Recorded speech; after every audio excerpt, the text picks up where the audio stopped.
இயேசு உன்னை ஆசீர்வதிப்பார், இன்று முதல் ஆசீர்வதிப்பார். ஆசீர்வதிப்பார், உன்னை ஆசீர்வதிப்பார், இன்று முதல் ஆசீர்வதிப்பார். ஆசீர்வதிப்பார், உன்னை ஆசீர்வதிப்பார், இன்று முதல் ஆசீர்வதிப்பார்.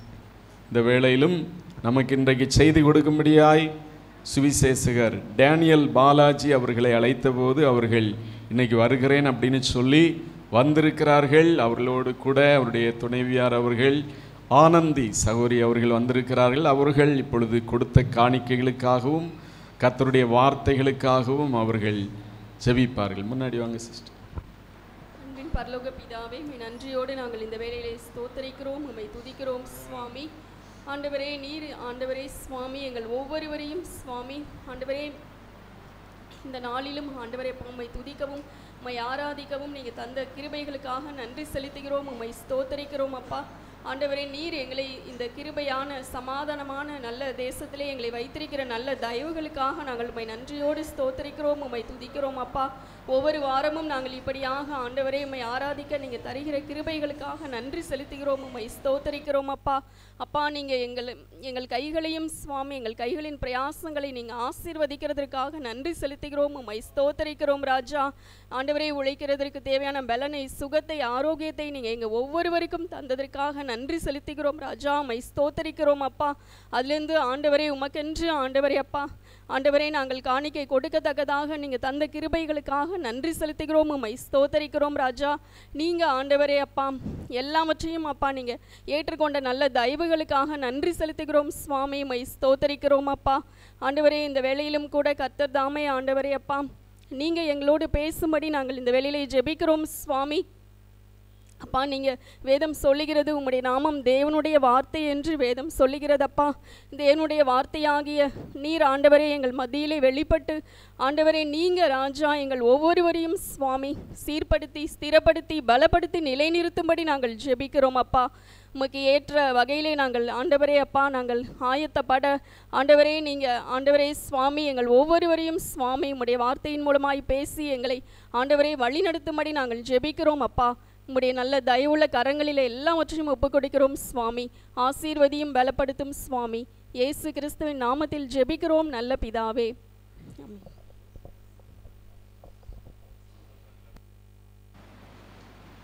அவருடைய 2 சின்ன பிள்ளைகள் வந்திருக்கிறாங்க. அவங்க சில வசனங்களை இப்பொழுது முன்னாடி வந்து சொல்லுவார்கள். வாங்க. Price the Lord. ஏசாயா 53:1-6. எங்கள் மூலமாய் கேள்விப்பட்டதை விசுவாசிக்கிறவன் யார்? கர்த்தருடைய புயம் யாருக்கு வெளிப்பட்டது? இளங்கிளையை போலவும் வறண்ட நிலத்தில் துளிக்கிற வேலை போலவும் அவனுக்கு முன்பாக எழும்புகிறார். அவருக்கு அழகும் இல்லை, சௌந்தரியம் இல்லை. அவர் பார்ப்பதற்கு நாம் அவரை விரும்பத்தக்க ரூபம் அவருக்கு இல்லாதிருந்தது. அவர் அசட்டை பண்ணப்பட்டவரும் மனுஷனால் பொறுக்கணைக்கப்பட்டவரும் துக்கம் நிறைந்தவரும் பாட அனுபவத்திலுமாய் இருந்தார். அவரை விட்டு நம் முகங்களை மறைத்து கொண்டோம். அவர் அசட்டை பண்ணப்பட்டிருந்தார். அவரை எண்ணாமல் போனோம். மெய்யாகவே அவர் நம்முடைய பாடுகளை ஏற்றுக்கொண்டு நம்முடைய துக்கங்களை சுமந்தார். நாமோ அவரால் தேவனால் அடிக்கப்பட்டு வாதிக்கப்பட்டு சிறுமைப்பட்டவர் என்று எண்ணினோம். நம்முடைய மீறுதல் நிமித்தம் அவர் காயப்பட்டு நம்முடைய அக்கிரங்கள் நிமித்தம் அவர் நொறுக்கப்பட்டார். அவர் சமாதானத்தை உண்டு பண்ணும் ஆக்கினையை அவர் மேல் வந்தது. அவருடைய தழும்புகளால் குணமாகிறோம். நாம் எல்லாரும் ஆடுகளைப் போல வழி தப்பி திரிந்து அவன் தன் வழியிலே போனோம். கர்த்தரோ நம்ம எல்லாருடைய அக்கிரங்களை அவர் மேல் விழ பண்ணினார். தேங்க்யூ. ஏசாயா 53:7-14. அவர் நெருக்கப்பட்டும் ஒடுக்கப்பட்டும் இருந்தார், ஆனாலும் அவர் தம்முடைய வாயை திறக்கவில்லை. அடிக்கும்படிபடி கொண்டு போகப்படுகிற ஒரு ஆட்டுக்குட்டியைப் போலவும் தன்னை மயிர்கத்திரவனுக்கு முன்பாக சத்தமிடாதிருக்கிற ஆட்டை போலவும் அவனுக்கு முன்பாக எழுப்புகிறார். அவருக்கு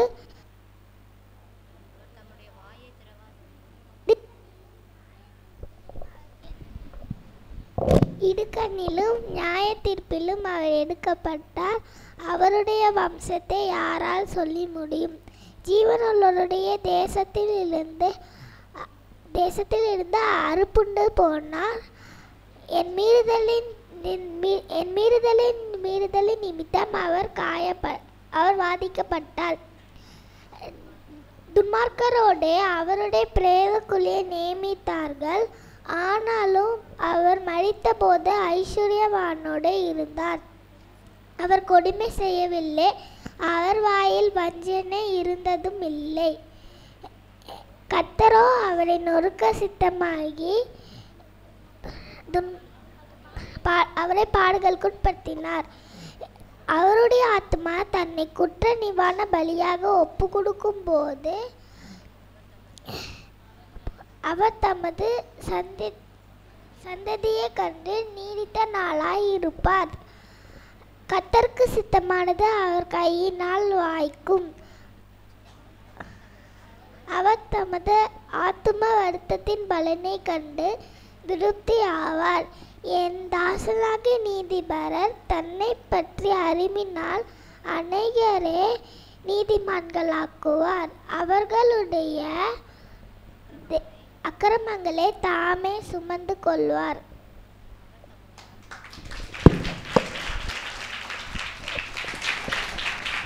பிரைஸ் தி லார்ட். நல்ல வசனங்களை பிள்ளைகள் சொன்னார்கள். Price the Lord. உங்கள் பிள்ளைகளையும் எல்லாரையும் வசனங்களை படிக்க வைத்து பழகுங்க. கர்த்தர் தாமே அவர்களை ஆசீர்வாதமாய் மாற்றுவார். இந்த நாளிலும் நாம் தொடர்ந்து கர்த்தருடைய வார்த்தைகளை கேட்க போகிறோம். இப்பொழுதும் சுவிசேஷகர் டேனியல் பாலாஜி அவர்கள் கர்த்தருடைய வார்த்தையை கொடுக்க வருகிறார்கள். இயேசுவின் நாமத்தினால கைகளை தட்டி அவரை வரவேற்போம். Price the Lord.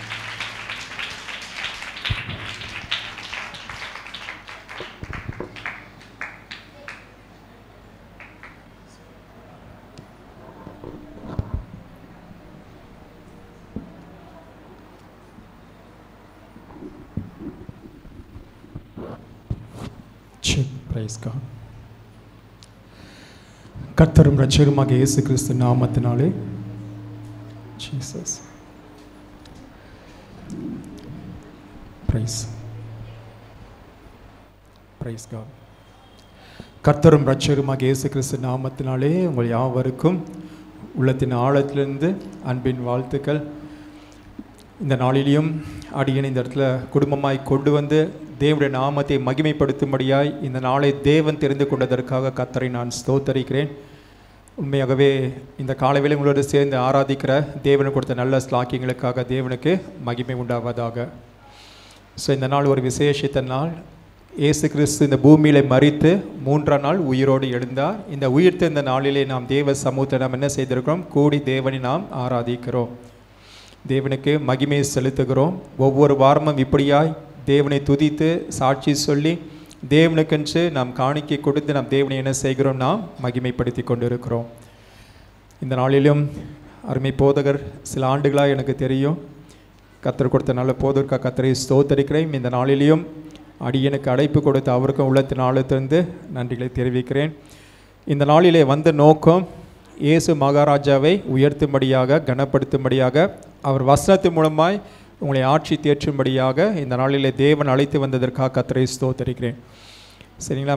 ஸோ இல்லைனா நாம் தேவன் என்ன பண்ணோம்? துதித்தோம், மகிமைப்படுத்தினோம். இப்போது தேவனுடைய வார்த்தையை கேட்க போகிறோம். அதனால் இந்த நேரம் ஒரு முக்கியமான நேரம். ஸோ இந்த நேரத்தில் நிறைய டிஸ்டர்பன்ஸ் இருக்கும், வார்த்தையை கேட்க விடாதபடிக்கு. ஆனாலும் வார்த்தையிலே ஜீவன் உண்டு, வார்த்தையிலே வல்லமை உண்டு. அந்த வார்த்தை தான் ஆண்டவராகிய இயேசு கிறிஸ்து. இயேசு கிறிஸ்து எப்படி இருக்கிறார் பார்த்தீங்கன்னா, நிறையா பேர் ஒரு உருவமான அவரை நம்ம என்ன செய்வோம்? கற்பனை பண்ணுவோம். இப்படிலாம் இருப்பார் என்று நாம் கற்பனை பண்ணுவோம், உண்மைதான். ஆனால் ஆண்டவர் எப்படிப்பட்டவராகவும் இருக்கிறார்? வார்த்தையாய் இருக்கிறார். அதனால் யோவான் சுவிசேஷம் 1ஆம் அதிகாரம் 1ஆம் வசனம் சொல்லப்பட்டிருக்கு, ஆதியிலே வார்த்தை இருந்தது, அந்த வார்த்தை தேவனிடத்திலிருந்து, அந்த வார்த்தை தேவனாக இருந்தது. இயேசு கிறிஸ்து எப்படியா இருக்கிறார்? அவர் வார்த்தையாக இருக்கிறார். அந்த வார்த்தை தான் நம்ம என்ன செய்கிறோம்? ஒவ்வொரு நாளும் நாம் படித்து தியானித்து தேவனுடைய வசனத்தை மனப்பாடம் பண்ணி அந்த வார்த்தையில் தான் நம்ம என்ன செய்கிறோம்? ஒவ்வொரு நாள் நம்மை ஆயத்தப்படுத்தி கொள்ளுகிறோம். அப்போ இயேசு கிறிஸ்து அவர் நமக்கு தரிசனமாவது உண்மைதான், நம்மளோடு பேசுவது உண்மைதான். ஆனால் அநேக காரியத்தை ஆண்டவர் எதன் மூலமாக பேசுகிறார் பார்த்தீங்கன்னா தம்முடைய வசனத்தின் மூலமாக தேவன் பேசுகிறவராக இருக்கிறார். அப்போ சபை என்பது என்றால் என்னன்னா, சபை என்பது ஒரு உருவாக்கப்படுகிற இடம். ஸோ தேவன் ஒரு போதகரை உங்களுக்கு நியமித்து இந்த இடத்துல தேவ பிள்ளைகள், அவர் சிறியவர்களாக இருக்கலாம், வாலிப பிள்ளைகளாக இருக்கலாம், பெரியவர்களாக இருக்கலாம். சபை என்பது என்றால் என்னென்னா, நம்ம வந்துட்டு ஆராதிட்டுட்டு அப்படியே முடிச்சுட்டு திருப்பி உலகப்பிரகமாக வாழ்வது சபை இல்லை. சபை என்னன்னு பார்த்தீங்கன்னா, தேவன் உங்களை உருவாக்குற இடம். எத்தனை பேர் ஆமேன்றீங்க? ஆமேன். ஆரம்பத்தில் உங்கள் வாழ்க்கை எப்படி இருந்தது, இன்றைக்கு எப்படி இருக்குன்ட்டு நீங்கள் யோசித்து பாருங்கள். இத்தனை ஆண்டா நான் சபைக்கு வரேன், இத்தனை வருஷமாக இருக்கிறேன்ற தேவனுடைய பார்வைக்கு அது அல்ல. நீங்கள் எந்த அளவுக்கு நீங்கள் உருவாக்கப்பட்டீங்க. ஸ்கூலுக்கு வர்றது, எல்லாரும் ஸ்கூலுக்கு வராங்க, அது முக்கியம் கிடையாது. என் பிள்ளை எப்படி படிக்குது, நல்ல ரேங்க் வந்தா, டிசிப்ளினாக இருக்கா அப்படின்னு சொல்லி நம்ம என்ன செய்வோம், நம்ம பிள்ளைகளை குறித்து நம்ம பார்ப்போம். அந்த பிள்ளைங்க நல்லா படிக்கல என்ன பண்ணுவோம், வேறு ஸ்கூலில் சேர்ப்போம். ஸோ அப்படி உலக பிரகார காரியம் அப்படியா இருக்கிறது. அப்போ சபைக்கு வருகிற நீங்கள் உங்கள் வாழ்க்கை எப்படிப்பட்டதாக இருக்கிறது, என் வாழ்க்கை மாற்றப்பட்டிருக்கதா, என் ஆவிக்குரிய வாழ்க்கையில் நான் முன்னேறிக்கிறேன்னா, நான் தேவனுக்கு எந்த அளவு கனி கொடுக்குறவனா இருக்கிறேன் என்பது நீங்கள் என்ன செய்ய வேண்டும், நிதானிக்க வேண்டும். ஸோ இந்த நாள் நம்ம எல்லாரும் கூடியிருப்பது மிகுந்த சந்தோஷம். ஆனால் தேவன் இந்த பூமியில் வாழ்ந்த நாட்களில் சொன்னார், நாம் எப்படிப்பட்டவளாக இருக்க வேண்டுமா, கனி கொடுக்கிறவளாக இருக்க வேண்டும். எப்படி இருக்க வேண்டுமா, கனி கொடுக்கிறவளாக இருக்க வேண்டும். காரணம், இயேசு இந்த பூமியில் நமக்கு விலையேறப்பட்ட ரட்சிப்பை தேவன் நமக்கு என்ன செய்திருக்கிறார், நமக்கு கொடுத்துருக்கிறாரு. ஸோ இந்த நேரம் தயவுசெய்து தேவ பிள்ளைகள், ரட்சிக்கப்பட்ட பிள்ளைகள் நம்ம சாதாரணமாக எண்ண வேண்டாம். காரணம், ரட்சிக்கப்பட்டது தேவன் நமக்கு இலவசமாய் கொடுத்தார். நம்ம ஏதோ சாதிச்சிட்டோன்றா கொடுக்கல, நம்ம அழகாக இருக்கோம் என்பதுக்காக கொடுக்கல, நம்ம ஞானமாக இருப்போம் என்பதுக்காக ரட்சிப்பை கொடுக்கல. இயேசு தம் ரத்தத்தை சிந்தி நம்மளை என்ன செய்திருக்கார், ரட்சித்திருக்கிறார். அப்போ தேவ பிள்ளைகள் ஒவ்வொரும் எப்படியா என்ன நினைக்கணும்னா, இயேசு கிறிஸ்துவை விலையேற பெற்றவர் என்று நீங்கள் நினைவு கொள்ள வேண்டும். தயவுசெய்து அவர் சாதாரணமாக நாம் எண்ணிவிட வேண்டாம். அவர் சர்வ வல்லமையுள்ள தேவன். அவர் வானத்தையும் பூமி மண்டை சராசரித்தை படித்த தேவன். காணிக்கைக்கு புறங்காட்சியாக இருந்த நம்மளை அவர் ரத்தத்தை சிந்தி நம்ம என்ன செய்திருக்கார், அவர் பக்கமாக நம்மளை இழுத்திருக்கிறாரு. அப்போ தேவன் உங்களை தெரிந்து கொண்டதற்கு ஒரு நோக்கம் உண்டு. அது சின்ன பிள்ளைகளாக இருக்கலாம், வாலிப பிள்ளைகளாக, எல்லாவற்றையும் ஆண்டவர் தெரிந்து கொண்டதுக்கு ஒரு நோக்கம் உண்டு. ஆனால் நீங்கள் என்ன நினைக்கிறீங்க, நான் ஏன் தான் பிறந்தோம், நம்ம என்னடா வாழ்க்கை அப்படின்னு சொல்லி கசந்து இல்லை. பிரியமானவர்களே, தேவன் உங்கள் வாழ்க்கையில் தெரிந்து கொண்டதுக்கு ஒரு நோக்கம் உண்டு, முகாந்திரம் உண்டு. எத்தனை பேர் ஆமேன்றீங்க? காரணம், இந்த பகுதியில் இன்னும் எத்தனையோ ரட்சிக்கப்படாத ஜனங்கள் உண்டு, எத்தனையோ பேர் அறியாத ஜனங்கள் உண்டு, எத்தனையோ பாவத்தில் இருக்க ஜனங்கள் உண்டு. ஆனாலும் அதன் மத்தியிலே தேவன் இந்த பகுதியிலே உங்களை தெரிந்து கொண்டிருக்காருன்னா ஒரு நோக்கம் உண்டு. அந்த நோக்கத்தை தான் நம்ம தெரியாமல் இருக்கிறனால தான் இன்றைக்கி கிறிஸ்துவ வாழ்க்கையில் நம்ம தடுமாற்றம் வருகிறது. தேவ பிள்ளைகள், ரட்சிக்கப்பட்ட பிள்ளைகள் ஜெபிக்கும் போது அதிகமாக நீங்கள் கேட்குற காரியம், ஆண்டவரை நீங்கள் எதற்காக எனக்கு தெரிந்து கொண்டீங்க, எந்த நோக்கத்துக்காக எனக்கு ரட்சிப்பை கொடுத்தீங்க, எந்த நோக்கத்துக்காக எனக்கு பரிசுத்தாவின் அபிஷேகத்தை கொடுத்தீங்க, அந்த நோக்கத்தை நிறைவேற்றுங்க என்று நாங்கள் தேவ சமூகத்தில் கேட்கும் போது தேவன் நிச்சயமாக எங்களை வழி நடத்துவார். ஆமென். அப்போ சபை என்பது உங்களை தேவன் உருவாக்கி கொண்டே இருப்பார். தேவன் உங்களை ஆவிக்குரிய வாழ்க்கையை உருவாக்கி கொண்டே இருப்பார். பலத்தின் மேல் பலன் அடைந்த சீயோனை காணத்தக்கதாக உங்களது பூமியில் உங்களை என்ன செய்வார், சபையில் உங்களை பலத்தின் மேல் பலனடை செய்து கொண்டே இருப்பார். பிரியமானவர்களே, அப்போ சபை என்பது தேவன் உங்களை உருவாக்கி உங்களை பயன்படுத்துகிற இடம். ஆனால் இன்றைக்கி ஏன் சபையில் ஒரு உருவாக்கம் இல்லை என்றால்னா, ஏன் உங்கள் தனிப்பட்ட வாழ்க்கையில் ஒரு இது இல்லைன்னு பார்த்தீங்கன்னா, இன்னும் நீங்கள் உலக கவலையில் இருக்கிறீங்க. குடும்ப கவலைகள், பிள்ளையின் கவலைகள், இந்த உலகத்தின் கவலைகளையே நீங்கள் போகிறனால தான் என்ன பண்ண முடியல, உருவாக்க முடியல. தேவன் சொல்கிறார், உங்கள் கவலை எல்லாம் அவர் மேல் வைத்து விடுங்கள். சங்கீதம் 55:22 சொல்ல, கர்த்தர் மேல் எல்லாம் பாரத்தையும் அவர் மேலே நீங்கள் வைத்து விடுங்கள். 1 பேதுரு 5:7 சொல்ல, அவர் உங்களை விசாரிக்கிறபடிலாம் உங்கள் கவலை எல்லாம் அவர் மேல் வைத்து விடுங்கள். அப்போ ரட்சிக்கப்பட்ட பிள்ளைகள் நீங்களும் நானும் இந்த பூமிக்குரியர்கள் அல்லவே. எத்தனை பேர் ஆமேன்றீங்க? கர்த்தர் இந்த பூமியிலே நம்ம சந்தோஷமாக மகிழ்ந்து அப்படியே பூமியில் வாழும்படியாக கர்த்தர் நம்மளை தெரிந்து கொள்ளவில்லை.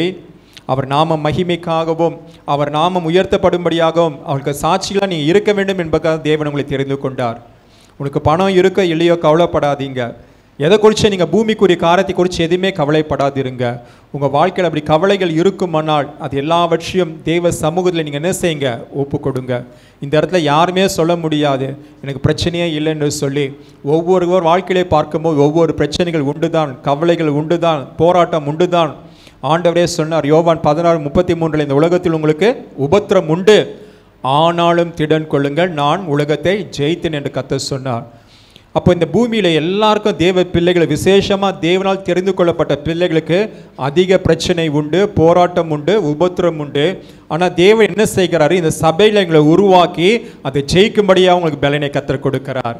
அதனால தான் நாங்கள் போதகர் என்ன செய்கிறாரு, வசனத்தின் மூலமாக உங்களுக்கு என்ன பண்ணுறாரு, போஷிக்கிறார். வார்த்தை மூலமாக எங்களை போஷிக்கிறார். இந்த சபையில் கூடி வரும்போது பரிசுத்த ஆவியானவர் என்ன செய்கிறாரு, பொழிந்தவர்களி உங்களை பலப்படுத்துகிறார். இந்த பூமியில் வருகிற நெருக்கங்கள், இந்த பூமியில் வருகிற பாவங்கள், போராட்டங்கள், பிரச்சனைகள் எல்லாவற்றையும் மேற்கொள்வதற்கு தான் என்ன செய்கிறாரு, பரிசுத்த ஆவியை என்ன செய்கிறாரு, பொழிந்தவர்களால். பிரியமானவர்களே, அப்போ தேவன் எனக்கு சொல்ல காரியம், சபையாக நீங்கள் என்ன பண்ண வேண்டும், இந்த பூமிக்குரிய காரியத்தையே உங்கள் வாழ்க்கையை ஓட்டத்தை ஓடி முடித்து விடாதபடிக்கு நான் தேவனுக்கென்று நான் கனி கொடுக்க வேண்டும், நான் தேவனுக்கென்று நான் சாட்சியாக இருக்க வேண்டும், என் வாழ்க்கை பரிசுத்த ஜீவமாக இருக்க வேண்டும். காரணம், மணவாளனை நான் சந்திக்க வேண்டும். ஹல்லேலூயா. ஸோ இந்த பூமியில் தேவ பிள்ளைகள், ரட்சிக்கப்பட்ட பிள்ளைகள், கிறிஸ்து என்று சொல்லப்பட்ட பிள்ளைகள், வேதத்தை சுமக்கிற பிள்ளைகள், ஜெபிக்கிற பிள்ளைகள், உங்கள் நோக்கம் எதை குறித்து இருக்க வேண்டும் என்றால் நித்தியத்தை குறித்தே இருக்க வேண்டும். காரணம், இந்த பூமிக்குரிய வாழ்க்கை நிரந்தரம் அல்ல, இந்த பூமி அழிவுக்கு ஒப்பு கொடுக்கப்பட்டிருக்கிறது. ஆண்டவர் சொல்ல, இந்த உலகத்தை என்ன செய்ய போகிறாராம், கடைசி நாட்களிலே எல்லாம் முடிஞ்ச பிறகு அழித்து புதிய வானத்தையும் புதிய பூமியும் படைக்க போகிறார். அப்போ தேவ பிள்ளைகள், நீங்கள் இந்த பூமிக்குரிய காரியத்தை குறித்தே உங்கள் வாழ்க்கையை கழித்து உங்கள் ஓட்டத்தை ஓட தேவனுடைய விருப்பம் அல்ல. நீங்கள் மறுரூபமாக்கப்பட வேண்டும், நீங்கள் ஆயத்தமாக்கப்பட வேண்டும். இயேசு மகா ராஜாவாகிய மணவாளனை முகமுகமாக நீங்கள் சந்திக்க வேண்டும் என்பதுதான் தேவனுடைய விருப்பமாக இருக்கிறது. இன்னைக்கு அநேக என்ன இருங்க, சோர்ந்து போயிருங்க. என்ன பிரதர், பல ஆயிரம் வருஷம் முன்னாடி சொன்னாங்க, பவுலே எழுதியிருக்கிறாரு, இயேசு சீக்கிரமாய் வரப்போகிறார். அவர் எழுதி கிட்ட 2000 வருஷம் கிட்ட ஆயிடுச்சு, இயேசு வந்த பாடு இல்லை. இயேசு எப்படி வருவாராம், திருடனை போல வருவார். நிச்சயமா வருவார். எத்தனை பேர் விசுவாசிக்கிறீங்க? ஹல்லேலூயா. இந்த சைடு சத்தமே காணுமே. ஹல்லேலூயா. எப்பவுமே நான் போகிற இடத்துல ஒரு என்னன்னு பார்த்தீங்கன்னா, கர்த்தர் கிருபையில் அநேக இடத்துக்கு போயிருக்கிறேன். சகோதரி தான் மெஜாரிட்டி, பிரதர் சைடு நாங்கள் எல்லாமே மைனாரிட்டியாக தான் இருப்போம். எனவே கர்த்தருக்கு பரிசுத்த நாமத்துக்கு ஸ்தோத்திரம். அப்போ தேவன் சொல்கிற இந்த நாளிலே நீங்கள் ஆயத்தமாக்கப்பட வேண்டும். சரிங்களா? ஒரு பக்கம் நம்ம உலக வேலையை செய்து கொண்டிருந்தாலும், உலக வேலையை செய்து கொள்ள குடும்பத்தை பார்த்து கொண்டிருந்தாலும், இன்னொரு பக்கம் உங்களுக்குள்ள ஒரு எண்ணம் உருவாக்கப்பட்டு கொண்டே இருக்க வேண்டும். மணவாளை நான் சந்திக்க போகிறேன், என்னை நான் ஆயத்தப்படுத்திக் கொள்ள வேண்டும். இயேசு கிறிஸ்து மணவாளை மத்திய ஆகத்தை நான் சந்திக்க போகிறேன், நான் ஆயத்தப்பட வேண்டும். என் வாழ்க்கை இன்னும் பரிசுத்தமாக்கப்பட வேண்டும், என் வாழ்க்கை இன்னும் சுத்தமாக்கப்பட வேண்டும். நான் தேவனை, என சாதாரண விஷயம் கிடையாது. என வேதம் சொல்லுது, நான் செய்திக்கு போகிற முன்பாக சொல்ல, வேதம் பரிசுத்தம் இல்லாமல் அவரை என்ன செய்ய முடியாதாம், தரிசிக்க முடியாது. அதனால் இன்றைக்கு எடுக்க போகிற செய்தி அதுதான். நாம் என்ன செய்ய வேண்டுமா, மணவாளனை சந்திக்க நீங்கள் நான் என்ன செய்ய வேண்டுமா, ஆயத்தப்பட வேண்டும். ஆமென். நாம் கண்களை மூடி ஜெபிப்போமா. பிதாவாகிய தேவனே, இந்த குமாரின் நாமத்தை இந்த வேளையை நாங்கள் மகிமைப்படுத்துகிறோம் சுவாமி. இன்றைக்கு அப்பா, இந்த கடைசி கால சீயோன் சபையில் தேவரே நீர் என்ன பேச சித்தம் கொண்டிருக்கீங்களோ, ஆண்டவரே நீர் பேசும்படியாக ஜெபிக்கிறோம் அப்பா. ஆண்டவரே நீ பேசுகிற தேவன், இன்றைக்கு இந்த சபைக்கு ஏற்ற ஒரு வார்த்தையை கத்தர் கொடுப்பீராக. ஆண்டவரே எல்லா இருளின் வல்லமைகளை கத்தர் நீக்கி போட்டு இந்த வெளிச்சமாகிய வார்த்தை, சத்திய வார்த்தை, ஜீவனுள்ள வார்த்தை, உயிர்ப்பிக்கிற வார்த்தை, ஆண்டவரே ஒவ்வொரு இருதயத்தை நிரப்பத்தக்கதாக நீர் உதவி செய்ய முடியாது ஜெபிக்கிறோம் அப்பா. ஆண்டவரே இந்த நேரத்தில் அடிக்கடி என்ன பேச வேண்டும் என்று சொல்லி தேவரீர் என்னை மறைத்து ஏசப்பா என் நாவல் இந்த வார்த்தை வைக்கும்படியாக ஜெபிக்கிறோம்.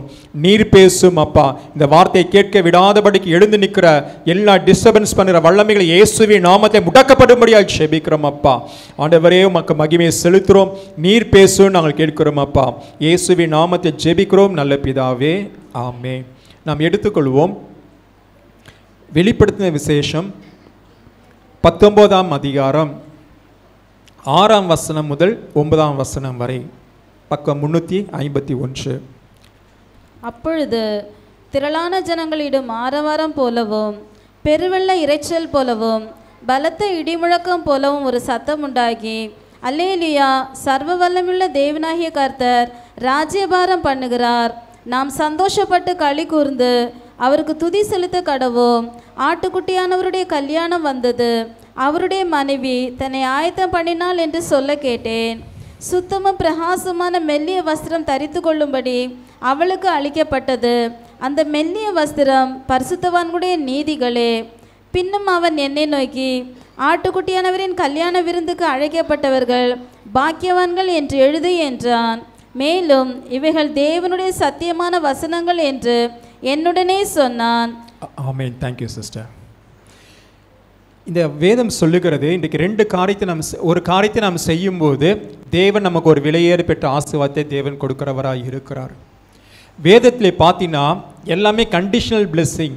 தேவனுடைய ஒவ்வொரு ஆசீர்வாதமும் அது பூமிக்குரிய ஆசீர்வாதமாக இருக்கலாம், உலக பிரகாரம் எல்லா ஆசீர்வாதமும் சரி, நித்தியத்துக்கு போகிற ஆசீர்வாதமும் சரி, எல்லாமே எப்படி நிபந்தனைக்கு உட்பட்டது. நீங்கள் சில பொருட்கள்லாம் நீங்கள் வாங்கும் போது பார்த்தீங்கன்னா அதில் வந்து எழுதியிருப்பாங்க, அதில் நிறைய பேர் நம்ம படிக்க மாட்டோம். அந்த கண்டிஷன்ஸ்லாம் வந்து அதில் எழுதியிருக்கோம். இந்த பொருளை இப்படி நாம் பயன்படுத்த வேண்டும், இப்படி பயன்படுத்தலைன்னா உங்களுக்கு அந்த வாரண்டி கிளைம் பண்ண முடியாது. அப்போ எல்லாவற்றையும் தேவன் பார்த்தீங்கன்னா தேவன் கொடுக்குற ஒவ்வொரு ஆசீர்வாதமும் நமக்கு எல்லாமே என்னப்பட்டது, எல்லாமே அது உட்பட்டதாக இருக்கு என்று சொல்லி வேதத்தில் எழுதப்பட்டிருக்குது. இன்றைக்கு தேவன் சொல்ல காரியம் இந்த 19ஆம் அதிகாரம் பத்மு தீவிலே யோவான், இயேசு கிறிஸ்துடைய அப்போஸ்தலனாக இருக்க யோவான் எழுதுகிற இந்த விசேஷம் தான் என்னது, வெளிப்படுத்தின விசேஷம். இந்த வெளிப்படுத்தின விசேஷத்தில் கிட்டத்தட்ட 22 அதிகாரம் இருக்கிறது. இது முழுமையாக எதை குறித்து எழுதப்பட்டிருக்குன்னா சபையை குறித்து எழுதப்பட்டிருக்கும், சாத்தான் எப்படி அழிக்கப் போகிறான் என்று எழுதப்பட்டிருக்கும், நியாய தீர்ப்பை குறித்து எழுதப்பட்டிருக்கிறது, தண்டனையை குறித்து எழுதப்பட்டிருக்கிறது, நித்திய அக்னியை குறித்து எழுதப்பட்டிருக்கிறது, பரலோகத்தை குறித்து எழுதப்பட்டிருக்கிறது. ஸோ நம்ம எங்கே போக போகிறோம், கடைசியாக கர்த்தர்கள் ரட்சிக்கப்பட்டு எங்கே போக போகிறோம் என்று சொல்லி எல்லாமே எழுதப்பட்டது தான் இந்த வெளிப்படுத்தின விசேஷம். இது யோவான் தரிசனத்திலே பார்க்கிறார். தேவன் அநேக தரிசனங்களை அவர் கொடுக்கும் போது அது சொல்லப்பட்ட ஒரு தரிசனம் அந்த அதிகாரத்தில் எழுதப்பட்டிருக்கிறது. அவர் பார்த்த தரிசனத்தில் ஒரு வார்த்தை எழுதப்பட்டிருக்கிறது, நாம் சந்தோஷப்பட்டு களி கூர்ந்து அவருக்கு 7ஆம் வசனம் துதி செல்ல கடவோம். ஆட்டுக்குட்டியோட கல்யாணம் வந்தது, அவருடைய மனைவி தன்னை ஆயத்த பண்ணினாள் என்று சொல்ல கேட்டேன். நீங்களும் நானும் யாருன்னு பார்த்தீங்கன்னா இயேசு கிறிஸ்துவின் மனவாட்டிகள். ஹல்லேலூயா. இந்த பூமிக்குரிய பிரகாரமாக வேணால் கணவர் இருக்கலாம், மனைவி இருக்கலாம். ஆனால் ஆவிக்குரிய பிரகாரம் பார்க்கும்போது இயேசு கிறிஸ்து நம்ம எப்படியாய் பார்க்கிறார் பார்த்தீங்கன்னா நம்மளை மனவாட்டியாய் தேவன் நம்மளை பார்க்கிறவராய் இருக்கிறார். அப்போ மணவாளன் யாருன்னு பார்த்தீங்கன்னா அவர்தான் ஆண்டவராகிய இயேசு கிறிஸ்து. நீங்கள் யோவான் சுவிசேஷம் 3ஆம் அதிகாரம் 29ஆம் வசனத்தில் எழுதப்பட்டிருக்கிறது, மணவாட்டி உடையவனே மணவாளன். அதே 3ஆம் அதிகாரம் 9ஆம் அதிகாரம் 15ஆம் வசனம் எழுதப்பட்டிருக்கிறது, அதற்கு இயேசு மணவாளன் தங்களோடு இருக்கையில் மணவாள தோழர் துயர்படுவார்களா என்று எழுதப்பட்டிருக்கிறது. ஏசாயா புஸ்தகம் 62ஆம் அதிகாரம் 5ஆம் வசனம் எழுதப்பட்டிருக்கிறது, வாலிபன் கன்னியை விவாகம் பண்ணுவது போல உன் மக்கள் உன்னை விவாகம் பண்ணுவார்கள், மணவாளன் மணவாட்டின் மேல் மகிழ்ச்சியாய் இருப்பது போல உன் தேவன் உன்மேல் மகிழ்ச்சியாய் இருப்பார். ஓசியா புஸ்தகம் 2ஆம் அதிகாரம் 19ஆம் வசனம் எழுதப்பட்டிருக்கிறது, நித்திய விவாகத்துக்கென்று உன்னை எனக்கு நியமித்துக் கொள்ளுவேன், நீதியும் நியாயமும் கிருபையும் உருக்கம் இரக்கம் உன்னை நியமித்துக் கொள்ளும். ஏசாயா 54ஆம் அதிகாரம் 5ஆம் வசனம் எழுதப்பட்டிருக்குது, உன் சிருஷ்டிகரே உன் நாயகர். இந்த வசனம் எதை குறிக்குதுன்னு பார்த்தீங்கன்னா இயேசு கிறிஸ்து யாராம், மணவாளன். யாரு உங்கள் மணவாளன்? பூமிக்குரிய மணவாளன் உங்கள் கணவராக இருந்தாலும் நமக்கு அது ஒரு நிரந்தரம் கிடையவே கிடையாது. ஆமாவா இல்லைங்களா? இந்த பூமியில் எல்லாரும் நம்ம ஒரு நாள் என்ன செய்ய போகிறோம், நாம் கண்களை நாம் மூட போகிறோம். நமக்கு நிரந்தர ஒரு மணவாளன் யாருன்னு பார்த்தீங்கன்னா அவர் தான் ஆண்டவராக இயேசு கிறிஸ்து. ஹல்லேலூயா. அந்த தேவன் நம்மளை எப்படி தெரியுங்களா மணவாட்டியாய் மாற்றினார்? முதலாவது இன்றைக்கி இந்த இடத்துல நீங்களும் நானும் மணவாட்டியாக இருக்கிற காரணம் பார்த்தீங்கன்னா ஆண்டவராக இயேசு கிறிஸ்து நிமித்தமே. காரணம் 1 பேதுரு 1ஆம் அதிகாரம் 19ஆம் வசனம் நம்மளை எப்படி இயேசு கிறிஸ்து நம்மளை மணவாட்டியாய் மாற்றினாராம் பார்த்தீங்களா, குற்றமில்லாத மாசற்ற ஆட்டுக்குட்டியாக கிறிஸ்துவின் விலையேற பெற்ற இரத்தத்தினாலே மீட்கப்பட்டார் என்று அறிந்தீர்கள். இன்றைக்கு இயேசு உங்களை மணவாட்டியாய் மாற்றினதை எப்படி தெரியுமா உங்களை மாற்றி இருக்கிறாரு? வேதம் குற்றமில்லாத மாசற்ற ஆட்டுக்குட்டியாக கிறிஸ்துவின் விலையேற பெற்ற இரத்தத்தினாலே மீட்கப்பட்டிருக்கீங்க. இன்னைக்கு இந்த இடத்துல தேவன் என்ன பண்ணியிருக்காரு, உங்களுக்கு ரட்சிப்பை கொடுத்திருக்கிறாரு. அந்த ரட்சிப்பு ஒரு சாதாரண காரியம் கிடையாது. இயேசு நமக்காக கல்வாரியிலே தம்முடைய விலையேறப்பட்ட ரத்தத்தை சிந்தி இன்னைக்கு மனவாட்டியாக உங்களையும் என்ன செய்திருக்காரு, தேவன் மீட்டெடுத்திருக்கிறாரு. ரெண்டாவது எதுலேருந்து மீட்டெடுத்திருக்காரு பார்த்தீங்கன்னா அதே எபேசியர் 2ஆம் அதிகாரம் 13ஆம் வசனம் சொல்கிறது, முன்னே தூரமாக இருந்த நீங்கள் இப்பொழுது கிறிஸ்து இயேசுக்குள் கிறிஸ்துவின் இரத்தத்தால் சமீபமானீர்கள். இன்னைக்கு அவர் ரத்தம் கழுவப்பட்டனால தான் இந்த இடத்துல என்ன பண்ணியிருக்கிறோம், நாம் தேவ சமூகத்தில் வந்திருக்கிறோம். எத்தனை பேர் இயேசு கிறிஸ்து ரத்தத்தால் கழுவப்பட்டிருக்கீங்க? இவ்வளோதான் அல்லேலூயாவா? ஐயோ, மனவாட்டி சபை மாதிரியே இல்லையே இது. அல்லேலூயா. தேவ உங்களுக்கு அதை நீங்கள் உணர்ந்து பார்த்தா தாங்க தெரியும். இயேசு தம்முடைய விலையேறப்பட்ட ரத்தத்தை சிந்தி அவருடைய பிள்ளையா என்ன பண்ணிட்டார், உங்களை மனவாட்டியாய் தேவன் உங்களை மாற்றியிருக்கிறார்.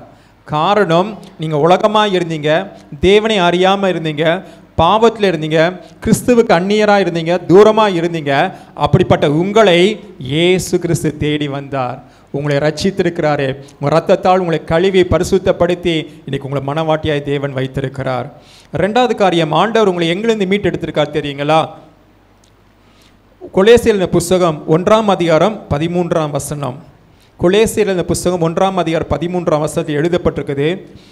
இருளின் அதிகாரத்தின்றி நம்மை விடுதலையாக்கி தமது அன்பின் குமாரனை ராஜ்யத்துக்கு உட்படுத்தின பிதாவை நான் என்ன செய்கிறேன், ஸ்தோத்தரிக்கிறேன் என்று எழுதப்பட்டிருக்கிறது. கர்த்தர் உங்களை எங்கிருந்து ரட்சித்திருக்கார் பார்த்தீங்கன்னா, இருளின் அதிகாரத்திலேருந்து தேவன் உங்களை ரட்சித்திருக்கிறார். இருளின் அதிகாரம் யாருன்னு பார்த்தீங்கன்னா, ஒரு காலத்தில் நம்ம பிசாசுக்கு அடிமையாக இருந்தோம். பிசாசு சொல்வதெல்லாம் நாங்கள் கீழ்ப்படிந்திருந்தோம். பிசாசு எந்த பாவத்தெல்லாம் தூண்டுறனோ அதெல்லாம் செய்து கொண்டிருந்தோம். பிசாசு நம்ம மனசை என்ன பாவத்தெல்லாம் விதைச்சனோ நம்மளை செய்து கொண்டிருந்தோம். பிசாசு இப்படியா நம்ம வாழ்க்கையில் என்ன செய்து வைத்திருந்தான், நம்மளை கட்டி அடிமைப்படுத்தி வைத்திருந்தான்.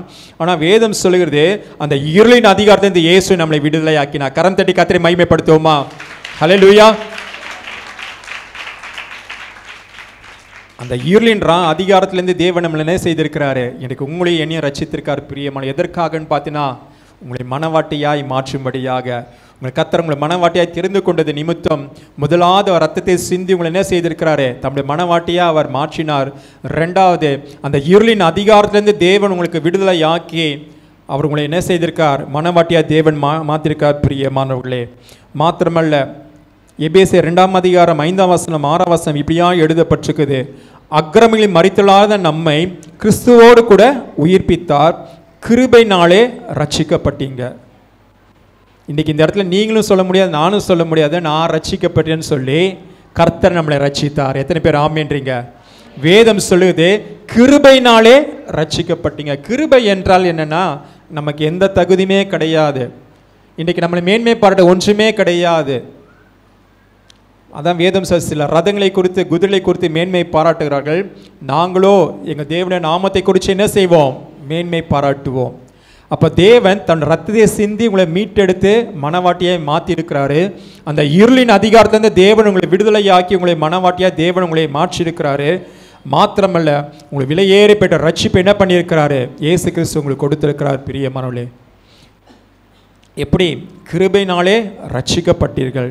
அக்கிரமத்தில் இருந்த நாம், அக்கிரமத்தில் மரித்திருந்த நாம், ஒருவேளை அக்கிரமத்திலே இந்த பூமியில் நாம் மரித்திருப்போமானால் நாம் நரகத்துக்கு போயிருப்போம். ஆனால் தேவனுடைய கிருபையினாலே பிள்ளைங்க வாசித்தது போல் நம்ம அக்கிரமப்பட்டு நொறுக்கப்பட்டு இருந்தார். நமக்கு சமாதானத்தை உண்டு பண்ண மாக்கினி அவர் தலைமையில் விழுந்தது. நம்ம மீறுதல் பாவங்கள் எல்லாவற்றையும் இப்படிப்பட்ட இருந்தை நம்மை இயேசு தம் கிருபையினாலே நம்ம என்ன செய்தார், ரட்சித்தார். நாம் ரட்சிக்கப்படுவதற்கு நாம் ஒன்றுமே செய்யலைங்க. இந்த பூமியில் நீங்கள் வேலை செஞ்சால் தான் உங்களுக்கு சம்பளம். ஒரு வீட்டில் வேலை செய்கிறேன்னா தான் உங்களுக்கு என்ன பண்ண, வெளியில் வேலை செஞ்சால் தான் உங்களுக்கு சம்பளம் இல்லாமல் யாரும் வேலை செய்யாமல் யாரும் சம்பளம் கொடுக்க மாட்டாங்க. ஆனால் இயேசு நமக்கு இலவசமாய் கொடுத்தார். ஹல்லேலூயா. ரட்சிப்பை தேவன் இலவசமாய் கொடுத்தார். பரிசுத்த ஆவியின் அபிஷேகம் தேவன் இலவசமாய் கொடுத்தார். அவர் தம் விலையேறப்பட்ட ரத்தத்தை நமக்கு இலவசமாய் தேவன் கொடுத்தார். இதெல்லாம் ஏன் இன்றைக்கு சொல்ல வருகிறேன்னு பார்த்தீங்கன்னா, இன்றைக்கு இன்னும் இயேசுவை இன்னும் நீங்கள் அறியாமல் இருக்குது, இன்னும் இந்த உலகத்தின் கவலையே உங்கள் வாழ்க்கையை ஓட்டத்தை ஓடுவது தேவனுடைய சித்தம் அல்ல. நீங்கள் தெரிந்து கொள்ள வேண்டும், நான் மனவாட்டி. ஹல்லேலூயா. ஒவ்வொரு நாளும் உங்களை நீங்கள் சொல்லிக்கொள்ளுங்க, நான் மனவாட்டி, எனக்கு நிரந்தர மனவாளன் ஆண்டவராக இயேசு கிறிஸ்து. ஹல்லேலூயா. அப்போ வேதம் சொல்லுது, தன் ரத்தத்தினாலே உங்களை மீட்டெடுத்திருக்கிறாரு.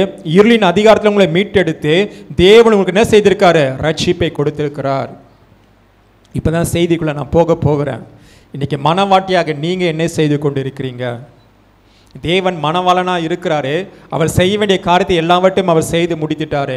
உங்களுக்கு இலவசமாக ரட்சிப்பை கொடுத்துட்டாரு, இலவசமாக அபிஷேகத்தை கொடுத்துட்டாரு, இலவசமாக பாவ மன்னிப்பு என்ற நிச்சயத்தை கொடுத்துட்டாரு, இலவசமாக எல்லா நன்மைகளும் தேவன் கொடுத்துட்டாரு.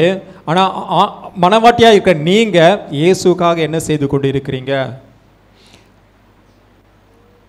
கர்த்தர் மறுபடியும் சொல்கிறேன், இந்த உலகத்தின் காரியங்களுக்காக, இந்த உலகத்தின் இன்பங்களுக்காக கர்த்தர் உங்களை எண்ணி தெரிந்து கொள்ளவில்லை. அவர் விலையேறப்பட்ட ரத்தத்தை சிந்தி நம்மளை ரட்சித்திருக்கிறாரு. அப்போ மனவாட்டியாக நீங்கள், இந்த வேதம் சொல்லப்பட்டிருக்கிறது, அந்த வசனத்தை மறுபடியும் வாசிக்க கேட்போம். 19ஆம் அதிகாரம் 7ஆம் வசனம், வெளிப்படுத்தின விசேஷம். நாம் சந்தோஷப்பட்டு களி கூர்ந்து அவருக்கு துதி செலுத்த கடவோம்.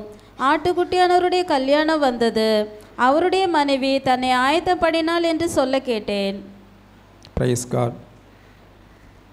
வேதம் சொல்லுகிறது அவருடைய மனைவி தன்னை ஆயத்த பண்ணினாள். இந்த கடைசி கால சீயோன் சபை விசுவாசிகளே, பரிசுத்தவான்களே, தேவன் சொல்கிற காரியம் என்னன்னு பார்த்தீங்கன்னா, உங்களை நீங்கள் என்ன செய்யுங்க? ஆயத்தப்படுத்தி கொள்ளுங்கள். எல்லாரும் என்ற பூமியில் இன்றைக்கி டிவியில் எடுத்தால் சரி, எல்லா ஊழியக்காரனும் சொல்கிற வார்த்தை, இயேசு கிறிஸ்து சீக்கிரமாய் வரப்போகிறார். அது எந்த சந்தேகமும் கிடையாது. ஒருவேளை கர்த்தர் சித்தமானால் நம்முடைய சந்ததியில் வராமல் அடுத்த சந்ததியில் ஆண்டோட வருகை இருக்குமானால் அது முன்பாக நாம் இந்த உலகத்தை விட்டு நம்ம என்ன செய்ய வேண்டும்? கடந்து போக தான் வேண்டும். காரணம் 2000 வருஷம் முன்பாக சொல்லப்பட்ட வார்த்தை தான், இயேசு கிறிஸ்து சீக்கிரமாய் வரப்போகிறார். இயேசு கிறிஸ்து சீக்கிரமாய் வரப்போகிறார். அப்போஸ்தலனாகிய பவுல் எழுதியிருக்கிறாரு, நிருபங்களில் பேதுரு எழுதியிருக்கிறாரு, யோவான் எழுதியிருக்கிறார், யூதா எழுதியிருக்கிறாரு. எல்லா பரிசுத்தவான்களும் இயேசு கிறிஸ்து வருகை குறித்து எழுதியிருக்கிறாங்க. அது எந்த ஒரு சந்தேகமும் கிடையாது. எழுதினது தான். ஆண்டவர் சொன்னார், வானமும் பூமியும் ஒழிந்து போனாலும் என் வார்த்தை ஒழிந்து போவதில்லை. அப்போ தேவன் இந்த நாளிலே நம்மிடம் எதிர்பார்க்குற காரியம், இந்த இடத்துல என்ன எழுதப்பட்டிருக்கு? அவருடைய மனைவி தன்னை ஆயத்தம் பண்ணினாள், ப்ரிப்பேர்ட் ஆகிட்டாங்கன்னு எழுதப்பட்டிருக்குது. இன்றைக்கி இயேசு கிறிஸ்து நம்ம மத்தியில் வந்தால் நீங்களும் நானும் மோட்சத்துக்கு போகணும்னு சொல்லி எத்தனை பேர் நம்பிக்கை இருக்கு?